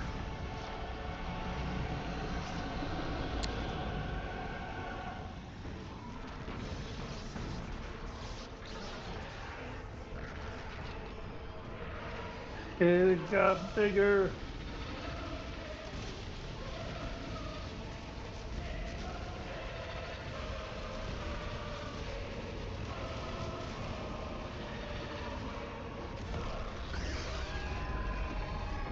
Ooh.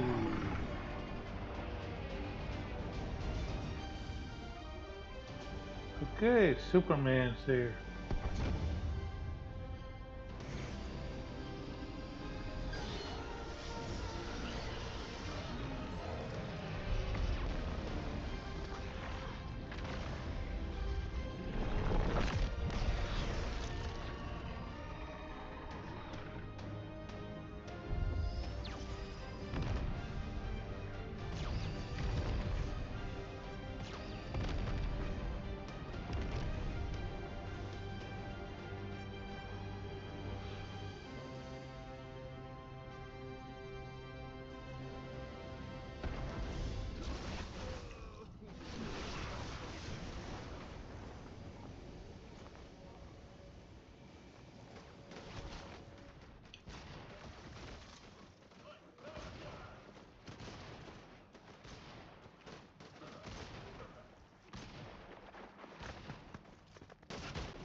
I guess that's it.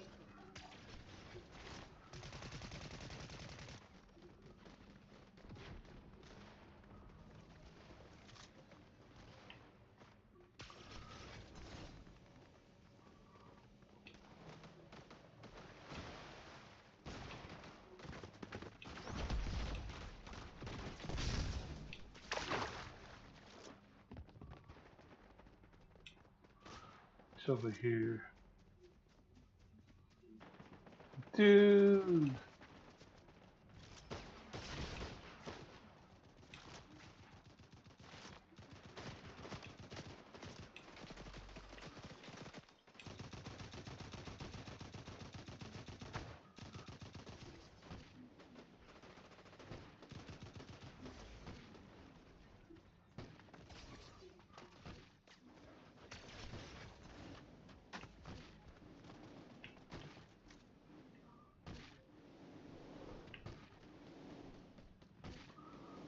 That is interesting.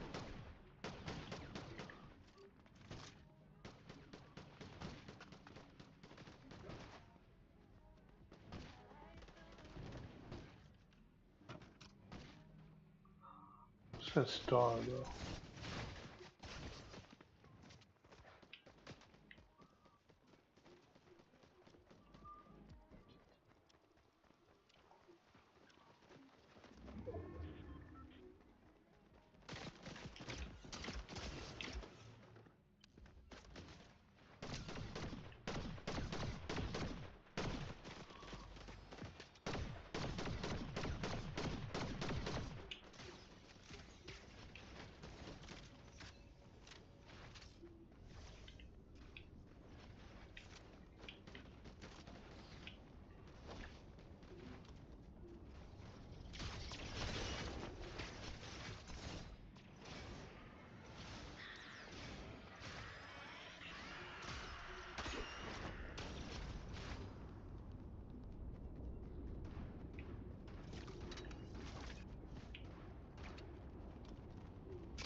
Alright. I'm gonna switch back on to my. He couldn't be sure. Then Naruto-kun finally managed Kushina. The words came out choked, as if she might start sobbing at any moment. Naruto wasn't sure if it was due to his lack of reaction past those biting words, or because seeing him reminded her that she had left him behind and was just now seeing how much he had grown in the 4 years she was away. Perhaps it was a bit of both. In response to his name, Naruto gave a slight incline to his head. Uzumaki-sama.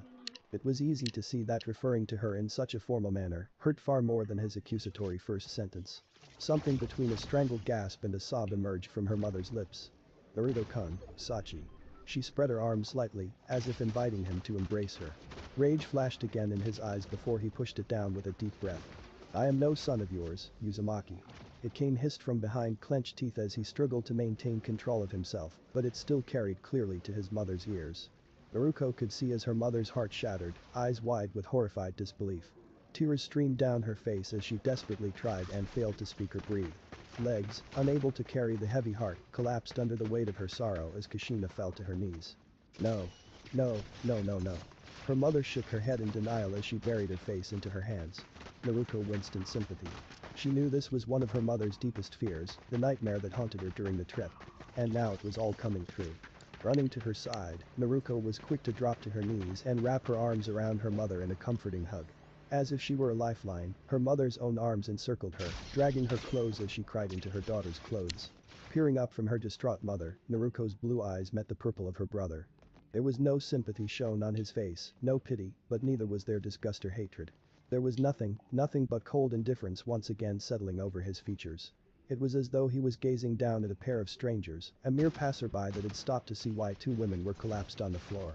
And a moment later, he turned to leave. Nai-kun, she shouted after him. He paused momentarily and looked back at her from over his shoulder. Not one further word left his lips as he continued on. Naruto felt her own heart tremble. Hadn't he loved her? Hadn't he said that he'd protect her and look out for her? Why then did he turn his back on her now? The traitorous part of her mind responded, a vile whisper that hissed into her soul and cut more deeply than her brother's indifference. Because it was you who turned your back on him. She tightened her embrace on her crying mother and allowed her own tears to join the mix. And so, collapsed within the academy schoolyard, Konoha's Uzumaki clan wept. A single witness, perched atop the academy building, observed their sorrow. He was not moved. He supposed they should be rather grateful that Naruto had not reacted in a more heated manner, for if he had, Kakashi was sure his own anger would have gotten the better of him. Naruto may have managed to form himself a new life without them, one he was quite adverse to surrendering, but Kakashi's life was the same. He may have been okay with Kushina, his sensei could have chosen far worse than the energetic Reed swordswoman, but Naruto was the legacy of the man who had become like a father to him. To know he had suffered was bad enough, for it to be at the hands of the woman who birthed him, the woman the Yondaime had entrusted his children to, infuriated the copy ninja beyond reason. And then she just showed up and expected things to fall into place. Negative. Of course, if Naruto was willing to work with her, so be it. He was, after all, the one who had been hurt by this. It may have been acceptable for Kakashi to be angered on his behalf, but just because he thought something needed to go a certain way, didn't mean the son of his sensei agreed. Seeing as this was for Naruto, the last call would be his. His single eye narrowed down on the two women below. What right did they have to cry? Not only did they cry, but they cried together. They had left Naruto to fend for himself, knowingly or not, and just because he had stepped in to keep an eye on the boy, didn't change the fact that Kushina hadn't even come to him to see if he'd be able to take care of his sensei's son. He hadn't even known she was leaving until he had heard rumor of Naruto being locked out of the clan compound. Even if he hadn't been locked out of the compound, Naruto would have needed someone for at least the first few months to get him ready to live on his own. Kurenai was a competent kunoichi and a fine woman, but her past wouldn't have made it easy for her. Sometimes he wondered if Kushina forgot about Kurenai's childhood and the subsequent inability to deal with men. She had been coping well enough these past few years after his sensei, Namikaze Minato, the one man she seemed comfortable around, died sealing away the Kyuubi, but maybe that's why Kushina didn't think anything of it. The only man Kushina ever saw Kurenai interact with was her husband, and lately Kurenai had been able to hold full conversations with some of the grocers whose shops she frequented. To the Reed it must have seemed she had managed to conquer her demons. Though now that she was able to meet with Naruto, albeit in the presence of her friend Midarashi Anko, one probably could claim that she was getting better. Well, with Naruto, at least. But let's face it, Naruto was really the only one it mattered for. Who cared if she couldn't interact well with some random person who approached her? So long as her issues didn't interfere with her interactions with the son of her sensei, it was good enough. Regardless, when Kushina left, Kurenai was in no state to take care of the young boy by herself. He, on the other hand, was more than available. Would he have had to put his career on hold? Of course, but what was that compared to looking after the son of his sensei? In the end, however, perhaps remaining in Anbu had been for the best. Had he not been active, there would have been no way for him to cover all of Naruto's less than legal activities. It didn't make her actions any better, but at least Naruto wasn't subject to any additional misfortune. Of course, crying on the ground because the one you turned your back on isn't so quick to let you back into their life wasn't earning the many points in his book, and neither was the fact that he had to be saddled with the Uchiha on Team 7 without Naruto. He didn't want a team, but if he had to take one, having the redeed would have given him a good reason to actually teach. Kushina, however, had other plans.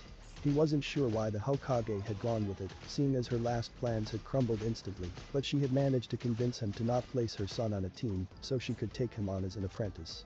Kakashi highly doubted anyone who asked for Naruto's opinion. Being a rather experienced jounin, he could tell that Naruto needed a team in order to reconnect to the village she had returned to, and he knew none of the clan children would have been removed lest the of their families be invoked, but why couldn't the old man replace the Haruno with him?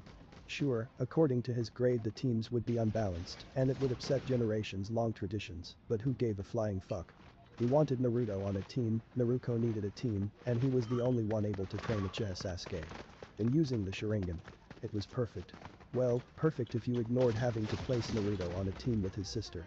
Kakashi doubted he'd be pleased, but with the teacher on his side they could make things work, he was sure. Unfortunately, he couldn't worry about that because he wasn't going to be able to teach his sensei's son. He was sure there were others, too, but they were probably likewise bound by something that would keep them from taking him on. Whether that was by design or Naruto's horrid luck, it looked like an apprenticeship with his mother was his only option. He had briefly entertained the idea of it being Kushina's luck that gave her such a perfect opportunity, but then Naruto had reminded him of the other option the boy had. He had walked the fuck away. Kakashi was almost as proud as he had been when the boy had taken his first kill, and slightly more so than when that attractive Yamanaka was hanging on his arm. The fact that he had done so with a few cutting words to those that had left him. That just made it all the better and, hopefully, drove home the point that this Naruto, this shinobi, was not the little boy they had left behind. And again, knowing Kushina, it would take far more than that for her to accept it. Oh well, it wasn't his problem. As long as Naruto was okay, that's all that really mattered. Checking the time, he gave a pleased smirk. He still had 50 minutes until he had to meet his team. Reaching into his kunai pouch, he withdrew his trusty icha. He had plenty of time left to enjoy himself. He ignored the sobbing below him and turned to where he had left off. Who knows? Maybe being a sensei wouldn't be too bad. They both looked up in surprise when their leader stalked into the room, a low growl rumbling in his throat. Sharing a quick glance, the male of the two set about clearing off the desk they had been using, and his female comrade moved towards the man to whom they had pledged themselves. Gently placing one hand on his arm and another on his shoulder, she escorted him to his desk. As soon as he had sunk into the black office chair, her hands moved to either side of his neck, gently rubbing the tense muscle. "What troubles you, my lord?" The words were whispered softly into his ear as she continued her ministrations, and he visibly relaxed under the combination of her practiced hands and familiar voice. A moment or two longer was spent enjoying the simple pleasure her hands brought him, but his voice, coming out as an unfamiliar frigid tone, eventually reached her ears as he spoke softly. The rage he was attempting to restrain was obvious, but it brought her great satisfaction to see that she was able to aid him with her tender touch. "Our plans must change." The growl of displeasure faded quickly into one of approval as one of the knots was worked out of his shoulder. "If I may ask, my liege, what happened?" Purple eyes opened to recognize his second favorite subordinate standing before his desk, arms held behind his back, but in an overall rather relaxed posture. "My blood is returned, as you know." Sai gave a quick nod to show that he was aware and Naruto continued. "With Naruto joining the graduates this year there are too many to properly place on teams." There was a sharp intake of breath behind him, and he was aware of Sai's face contorting into a concerned frown. "I have no doubt you both know what this means. Our plans must change, but I am certain I will be able to find a way to make sure this is not a complete loss. It will, however, undoubtedly, cost us many more hours of planning than have already been Of spent on our course. current arrangement." "I see." Sai's frown deepened. Thinking for a moment he inquired, "Would you have me start to organize everything back to our previous setup, or would you like to change them from what we have now?" "What we have now should suffice until we've decided how to best take advantage of my situation." "Understood. With your leave, I will notify the wolves." The Konoha salute, right arm held horizontally and fist over heart, had been drilled into the pale boy from a young age, and now, before the desk of his younger lord, he brought much pride to the gesture. With a wave from Naruto's hand, he had been dismissed and left to carry out his duties. Minutes passed in silence as Mai continued to work the muscles of her lord's upper back, long since having finished her self-appointed task, but neither wishing to disturb the calm peace within his office. Deciding she couldn't keep massaging the same muscles indefinitely, she let her arms drop to his front where they loosely encircled his neck. She buried her face into the crook of his neck for a moment as her fingers traced lightly over the blue fabric of his shirt. Her lips rose to his ear, and she was careful to be as quiet as possible in the silence of his office, almost as if she feared speaking too loudly might turn the sanctuary against them.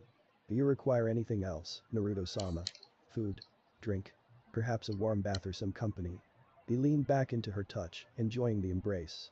Mai was without a doubt his most favored of subordinates and an excellent companion. You know, that sounds lovely. I think we'll call it a day and go spend some time in my apartment. I wasn't planning on being active in running the wolves for the next few months, losing a single day isn't bad at all. I'm glad to hear that Naruto-sama, you've had a stressful day. I'd be happy to help you rest. Despite saying this, she made no move to release him from her loose embrace. Perhaps he could turn that day into a week-long vacation. It was a rather tempting idea. The series of knocks dragged him from the comforting arms of slumber and instead into the equally comfortable lap of Mai. She hummed a simple tune as her hands lazily ran through his crimson locks, perfectly content to keep him company as he slept. To relaxed on the couch like this, a rather dangerous thing for any shinobi to do, competent guards or no, to get up and answer the door. He instead shot a look to a corner of the room. When the shadows gave birth to the snarling face of a wolf, he gave a simple nod, and his will was done. He could hear as the locks of his door were undone, and the door cracked open slightly to identify the visitor. They had gotten this far without being stopped by the wolves stationed around his apartment, which meant the identification did little more than tell those within his home who they would be dealing with. He didn't hear what was said and lacked the will to remove his head from such an exquisite pillow, so he simply lay there waiting whatever guest had decided to stop by for a visit. Did you sleep well, master? Her soft voice contained a warmth often absent when she tended to her duties among the wolves, but he enjoyed being able to hear it in the less formal setting of his home. Quite well, thank you. You make an excellent pillow. Despite not being able to see her facing away from the couch as he was, he knew she had given a quick nod and was able to hear her faint laugh. I'm glad I could be of service. And service she had been. Returning for the first time in a week to the apartment he called home, she had cooked him a quick meal and left him to eat as she drew a bath. She had returned in time to share some of the meal, after which she aided him in bathing and treated him to another massage. When all was done, they had settled themselves upon his couch, and it wasn't long until he had drifted off. You really are too good to me. He mumbled. She gave a giggle and shook her head, her lips pulling into a smirk. Only the best for Naruto-sama. Oh, Naruto-sama is it? How cute. Came a new voice, a very familiar voice. Mitarashi-san, how nice of you to visit. Please, have a seat. As she crossed into his vision, she gave a smirk and crossed her arms over her chest. I'd love to, but it would seem the best spot's been taken by that pretty little girlfriend of yours. I didn't waste a second. You're more than welcome to it, Mitarashi-sama, so long as Naruto-sama doesn't mind me getting up. Looks like you found yourself a keeper, kid. Anko ignored the way the young woman frowned at her lord being called a child and instead sat down on the floor in front of them, leaning back against the couch. It was not 2 seconds later that her purple hair had been removed from her trademark ponytail, and Naruto's hands were busy straightening it out with his fingers. She didn't bother trying to stop him, she never did. He had mentioned liking her hair down, and if that's what he'd prefer, then she'd indulge him. Not only had he freed her of the burden she had carried for a good portion of her life, but at moments like this, he almost seemed like the child he should have been. There were few precious moments where he was like this, there was no good reason to ruin it. After a few minutes of him running his fingers through her hair much like Mai was doing with his, Anko decided to speak up. So, I heard what happened with the teams. Only Mai could see her master raise a brow at that. Did you? News certainly travels quickly. As quickly as the Chunin can run, usually, she grinned. They spread news like wildfire. Interesting. Anko gave a nod. Quiet. Now, as I was saying, I heard about you not being placed on a team.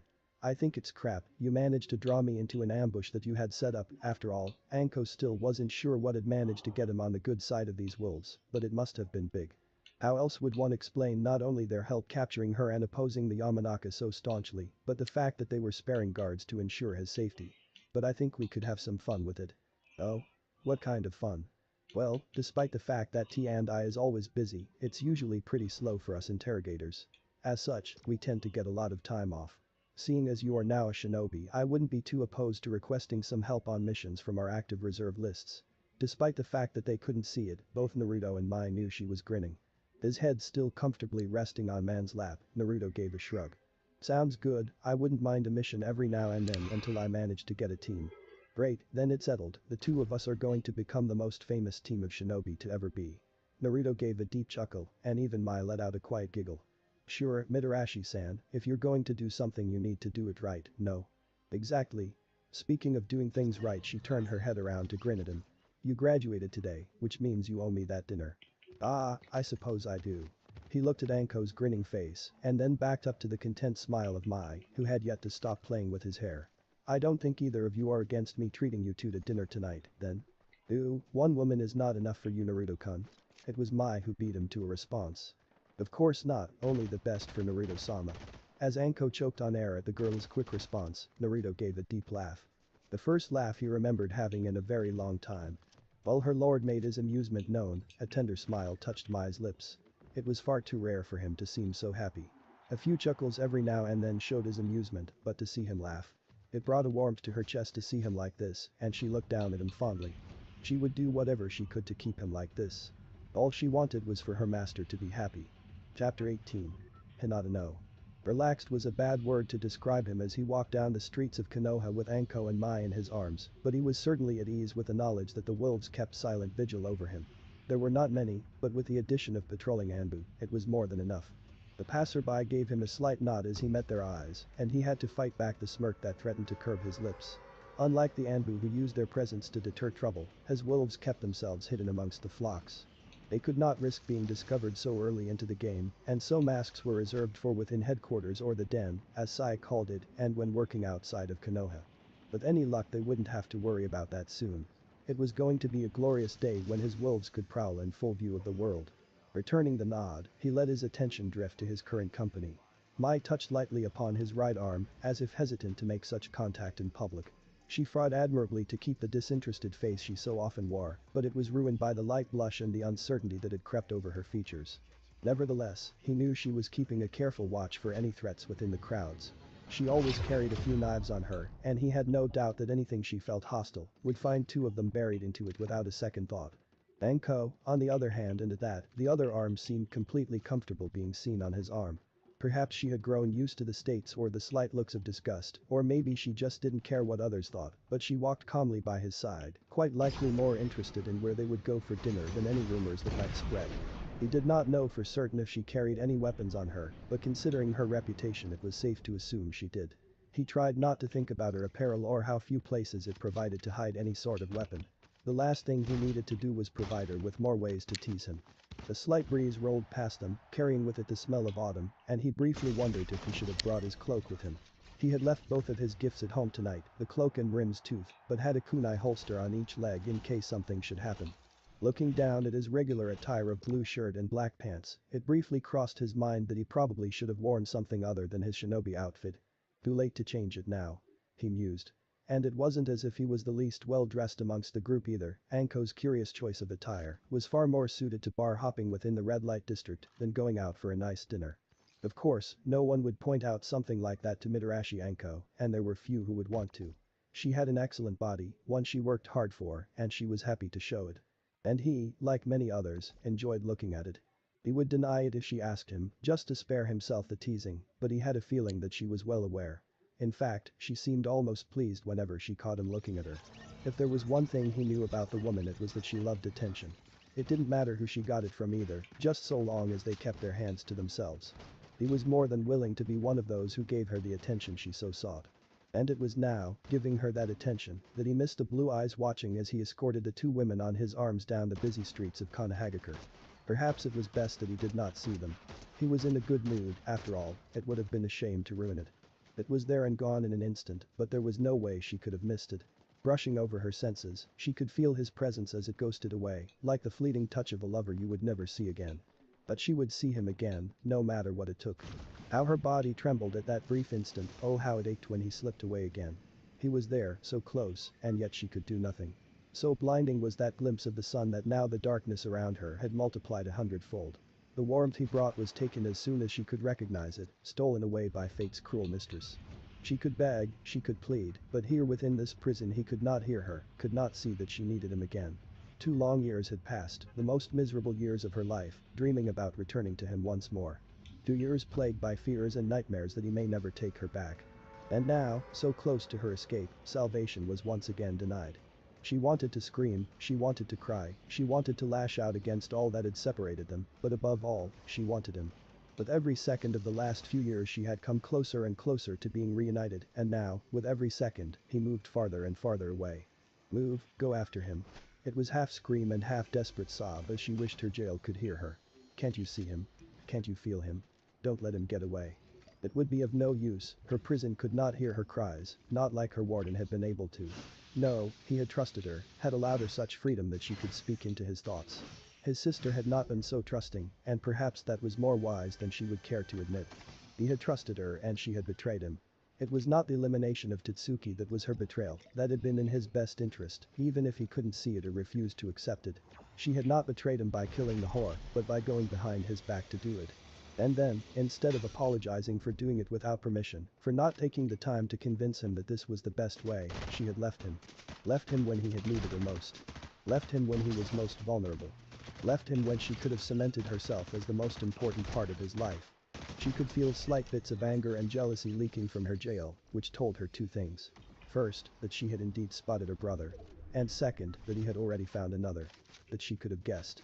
It had been 2 years, of course someone else would have been able to enter his life given that much time. They would be competition for his attention later, she knew, but there was a part of her that couldn't help but be glad. She knew how much her companionship had meant to him. It may have not been in the same manner as the Yamanaka that was often with him, but she was well aware how much the knowledge that he had a constant companion had helped him get through each day. And then she had not just left him, but she had left those words with him. Those horrid words. Though, if he had found someone new, there was a good chance those words haunted her more than they did him. He seemed to have been able to find companionship despite them, but it very well could be those words that damned her from ever being close to him again. Because she knew, despite those biting words, it was she who was not worthy of him.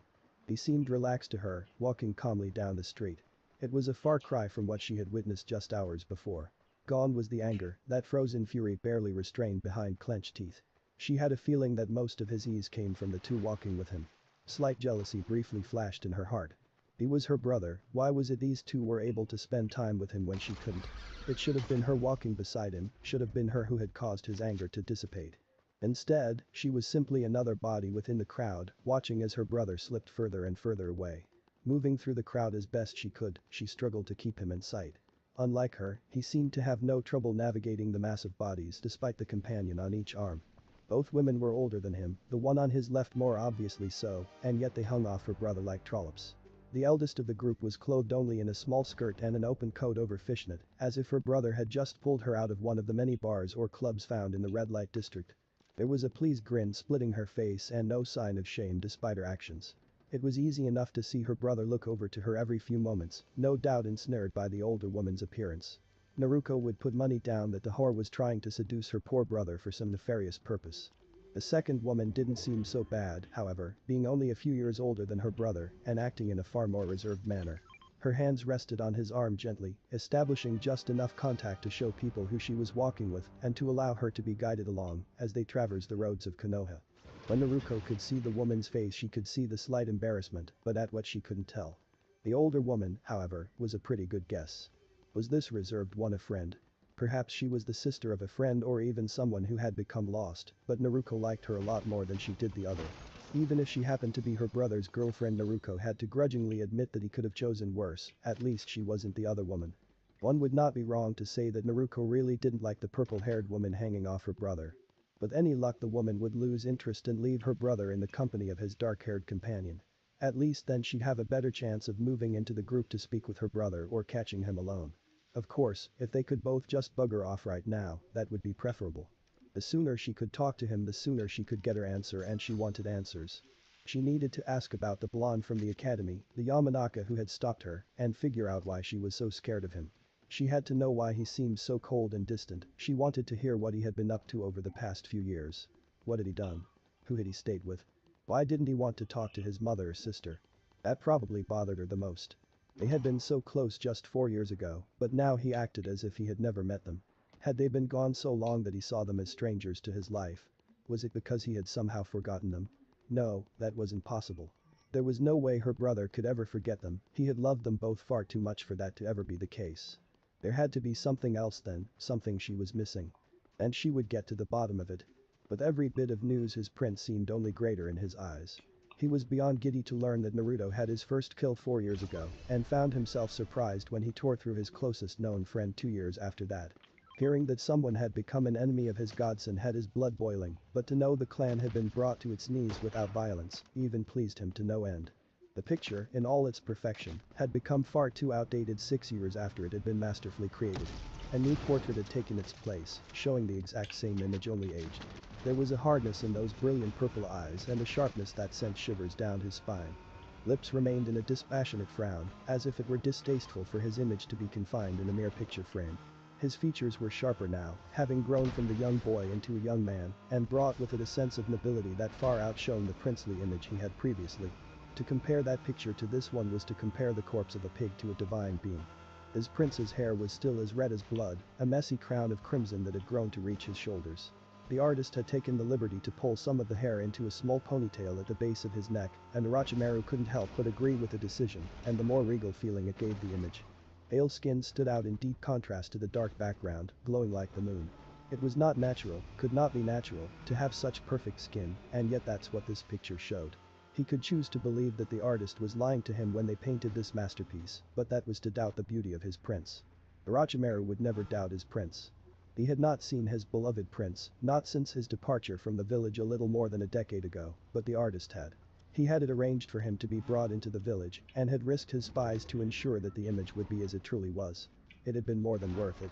Of course, good news eventually gave way to the bad, and it would seem Kushina had decided to return. He did not know if she had met with her son yet, or if he was once again living with the family that had left him, but he'd have to hold off on any more gifts until he was certain. It was a pity too, he had finally found something worth giving. His gaze briefly drew away from the painting to rest on the woman sleeping before him, or, more specifically, the necklace that rested on her bare chest. A golden circle of coils shone brightly in the dim torchlight of this room dedicated to his prince. To think, he had managed to come across such an artifact as this. It never ceased to astound him how fortunate he seemed to be when his goal was somehow related to his godson. Yes, this would be the perfect thing for the young prince, something that could bring them closer than any of the gifts he had given before. Torchlight seemed to melt over the golden coils of the necklace in agreement, bringing a smile to his lips. Considering what lay before him, or more importantly what it represented, he was quite tempted to keep it for himself, but that just wouldn't do. It had been 4 years now and yet his prince had only received 2 gifts. It was unacceptable. He had 8 years to make up for and now 2 for which he had been unable to find anything suitable. He could not take this from him, would not take this from him. It was better in his hands anyway. He was Orochimaru the Snake Sannin, he had no practical use for the Amulet of Ak. His prince, however, could make use of it, and so it would go to him. That was one taken care of, now he only had 9 more gifts to go. Idly his gaze moved from the necklace to the one who currently wore it. With long black hair much like his own and skin almost as pale, he found it quite odd to look upon her. 2 pale fingers found themselves running carefully over her cheek, but he had no fear of waking her. She slept now not by nature, but by his will. From her cheek his fingers drifted down her neck and over her chest, coming to stop at the red sheet that covered her feet and reached to just above her navel. It was a strange feeling when he thought about it, to be touching yourself without feeling it, for this flesh, her flesh, would soon enough be his flesh. He entertained the thought briefly of taking advantage of her sleeping state before banishing it from his mind. He wasn't about to allow another body to defile his future vessel, even if both were to be him. He trailed back up her body and ghosted over her ruby lips. Carefully he parted them and it wasn't long before they came to her tongue. This was the prize, the entire reason he had decided that he would use this body as his vessel.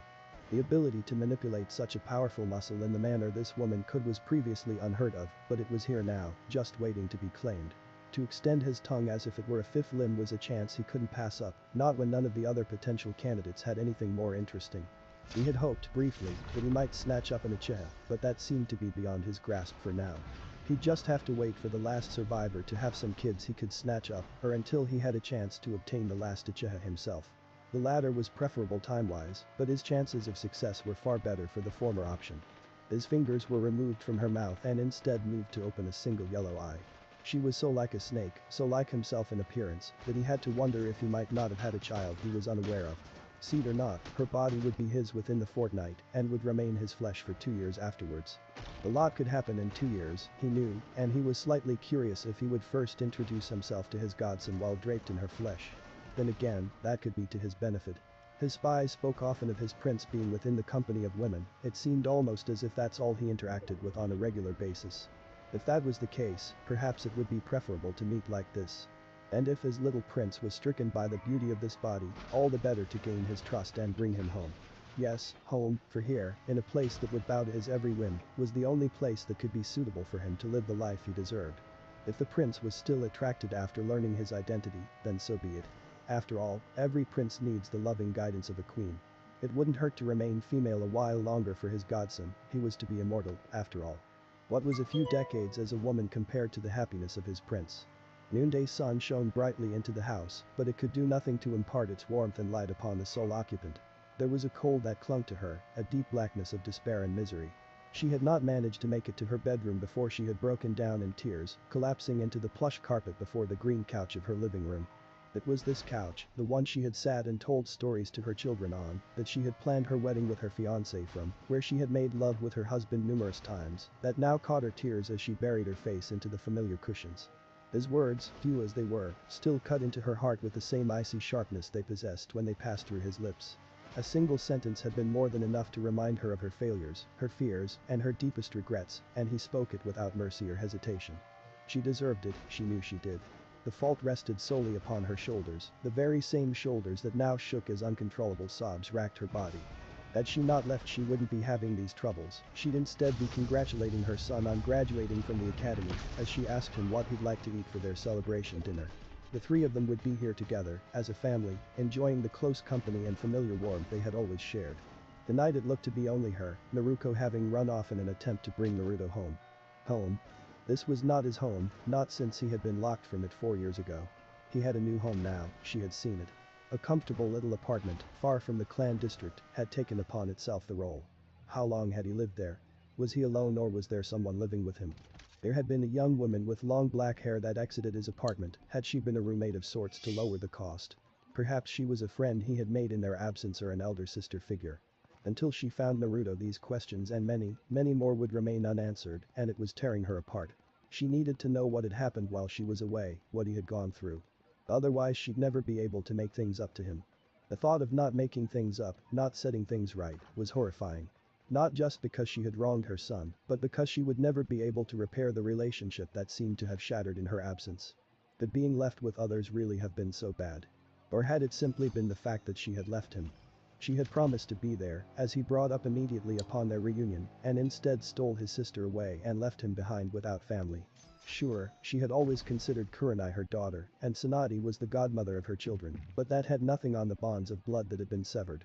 The Uzumaki pride family over everything, and while it doesn't matter if your family is blood or not, for blood to turn from blood was unthinkable. And yet that's exactly what she had done. There was no excuse for an Uzumaki to be left behind. Even if remaining would bring death to them, yourself, and all your people, it was believed that it was better to die with family than to live knowing you had turned your back on them. She had not been able to bring herself to do so. Worried for his health and future, scared for her baby, she had left him behind. She had betrayed her blood. And she hadn't even sent a damn letter. She knew it probably would have meant the world to him to hear from her after she had left, but were she to send letters he would no doubt respond. Sure, she could tell him not to because they would be moving around often during the trip, but to send a letter to him that he was forbidden to respond to would have been terrible. What would she have to say to him beyond the progress his sister was making? She could ask questions about his life, but he would be unable to answer. In the end, he would become bitter, hearing only about his sister, and how much she seemed to be favored. She would be unable to tell him those thoughts were wrong because he would never be able to share them with her. His responses, however, would have been far worse. To know how much he missed them, to hear his pleading for their return would break her heart.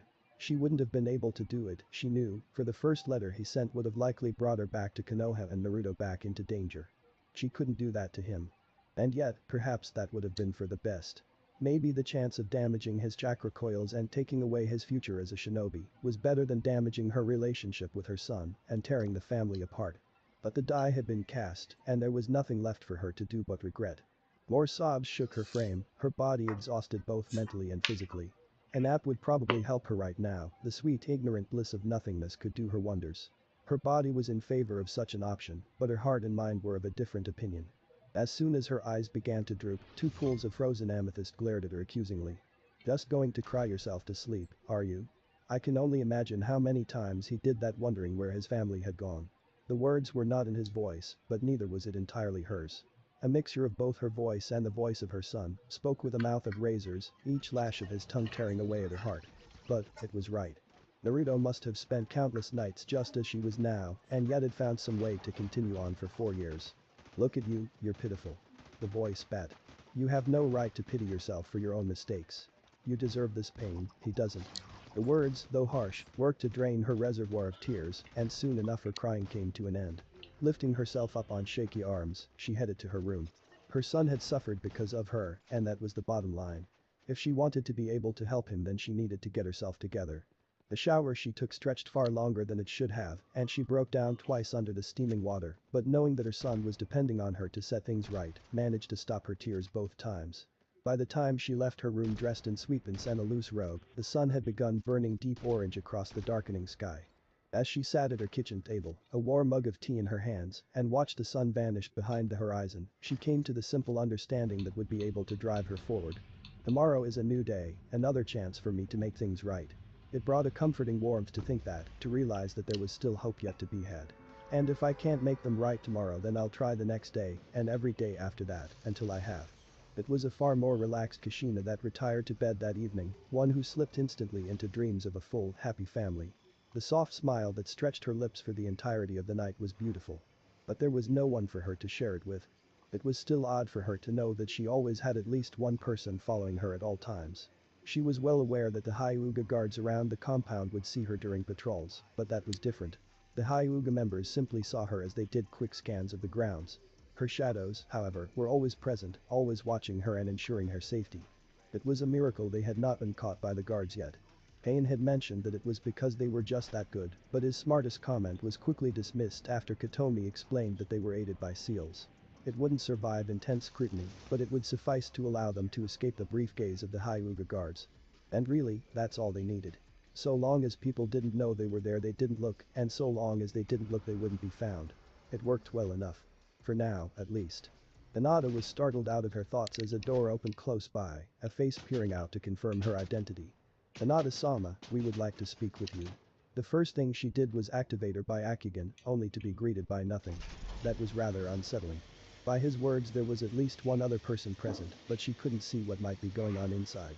There were not many of these rooms within the compound, rooms that could give complete privacy. No one could remember how they had done it originally, and even the elders didn't seem to know as their homes remained easily seen. That's why the Hyuga always acted in such a former manner. When people can look into your life while you're doing absolutely anything without warning or indication, you need to conduct yourself in the best manner possible. It was for that reason that rooms such as this were so coveted.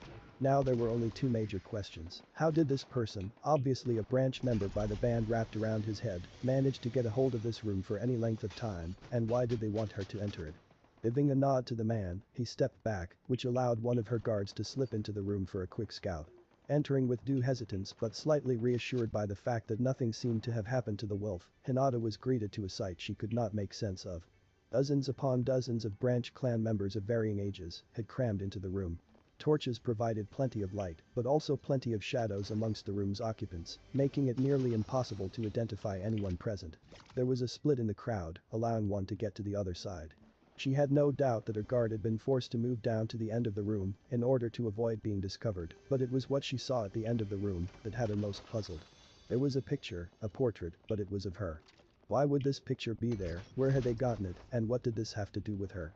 This way, Hinata-sama. The door was shut behind her, 2 members moving to guard it, as the one who let her in ushered her through the crowd and to the picture of herself. The closer she got, however, the more she began to think this picture wasn't of her, but of her mother.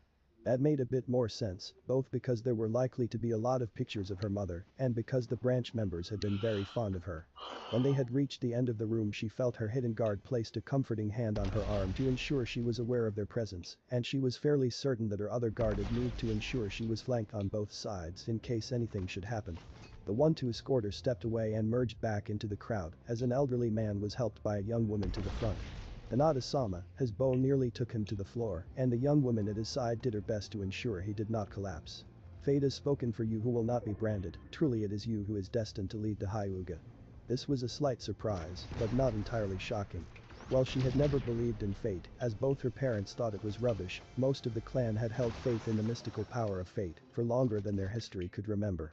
Even so, she had not expected them to take meaning in the fact that Naruto had been able to aid her with the seal. Of course, that made things just a bit more clear. With the majority of the clan believing in fate, any event was said to have been decreed by such. For her to be kicked out of the head family and yet uncontrolled by the seal of the branch family must have seemed some sort of miracle. If they thought she was fated to lead, however, it left her at a loss to what they were trying to do. Going against the main family was a foolish idea unless they somehow thought she could free them of the seal. To be an instrument of fate amongst the Hyuga, just the idea sent a shiver down her spine. Things were already weird, but she had a dreadful feeling that this was only the start. There are those who cannot see this, he continued. But we know the truth. Falling to his knees, much to the dismay of the woman who had been helping him stand, he prostrated himself at her feet. Everyone else in the room quickly followed suit, bound upon the floor before her. More than a little nervous and beyond confused, Hinata looked around the room for help that would not be found. We gaze upon you, with the eyes of our blood, so that we may witness the true side of fate's chosen Hinata no. The meaning behind his words was not so alarming as the gasps that rang throughout the room as each person present activated their Byakugan. She could pray that the gasp might not mean what she thought it did, but she knew her guards had been discovered. Perhaps the three of them would be fortunate enough to make it outside the room before people could get to their feet. Almost as one, chakra was pulsed, dispelling the jinjutsu that had allowed her wolves to sneak into the room with her. Even as the illusion upon them melted off, her guards moved to stand before her, hands touching upon their tanto. It was the elderly man who ended up deciding the reaction of the room to these intruders. "Behold," he proclaimed.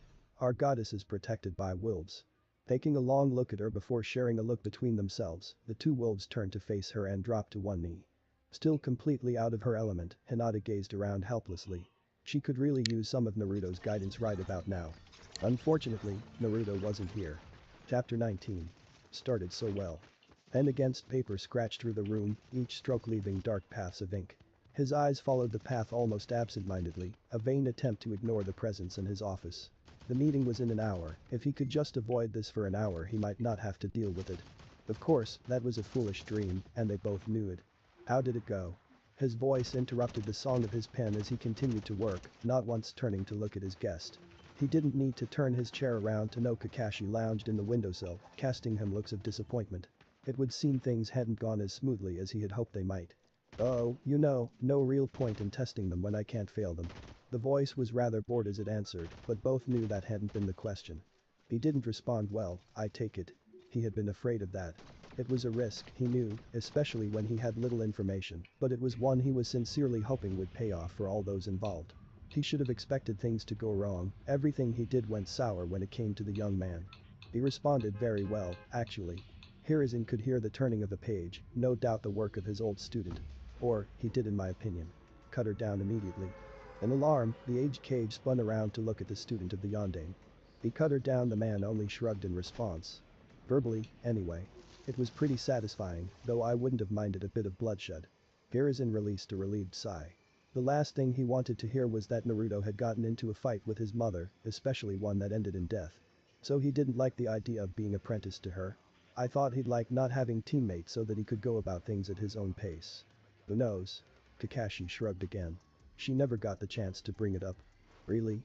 It was obvious from that alone that he was not too keen on interacting with his former family.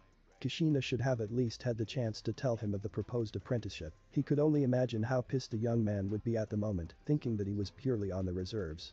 He'd have to find a different arrangement. The talent Naruto had couldn't be wasted waiting around for an opening in a team. Maybe he could find someone else to apprentice him under, or at least a mentor who could take him on missions every so often. Hell, paying a Chunin team to take him on missions wasn't a bad idea either, and Naruto never had to know he was behind it. Naruto would benefit, he would have been able to help the boy, and the village would have yet another skilled shinobi in its ranks. Everybody would win. Well, everyone saved Kushina, but she could, at the very least, be comforted by the fact that he was doing well for himself. He had to hold back a snort at that one.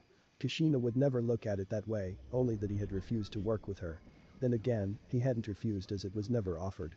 He had to at least give the two of them a chance. If the boy said no, so be it, but at least he had the option. He'd probably need to be the one to bring it up, though. Kushina hadn't been given the chance to mention it, but he knew Naruto would let him talk for the sole reason that he was the Hokage. If he were to have Kushina present when he called for Naruto, he would also be able to see how the two of them interacted after 4 years apart. That alone could show this to have been a bad idea and allow him to better decide how to deal with Naruto's seamlessness. He wanted Naruto and Kushina to work together in order to repair their relationship, of course, but he wasn't going to force something like that if it only served to make things worse. Before anything else, he was Hokage. It was his duty to make sure Konoha and her occupants remained safe. If it meant not trying to restore the bond between mother and child so that he might have two ninja ready to serve, so be it. Hell, even one able and willing to serve and protect was better than having them both too caught up in their own problems to aid the village they swore themselves to. Really? Kakashi's voice broke him out of his musings. He's a swift one, you know. He wasted no time in cutting her down with his words. I thought it was pretty well done, but that might just be because he knew her well enough to know what to say. He gave yet another shrug. Then again, I'm pretty biased myself, so maybe it wasn't so great. I see, and how did he seem to feel about not being placed on a standard team? Well, he seemed pretty pissed even before seeing Kushina, but I have to admit there was only a brief moment for me to look. Oh? Kushina was right outside the doors waiting, so once he stepped out he saw her.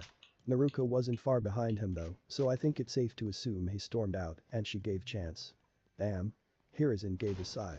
I was hoping this was a chance to start fixing things. There was silence for a few moments, neither man having much more to say. Kakashi? Yes, Hokage-sama. I know you said quickly, but he did tell her about what happened, didn't he? Sandaime questioned. Nope, not a word. Kakashi paused. Well, now that I think about it, I suppose he hinted at one event, but I'm not sure that was even intentional. Which event? He told her he wasn't her son. It's true, in a way. Hiruzen shook his head sadly. Why did those with Uzumaki blood always cause such problems for those around them?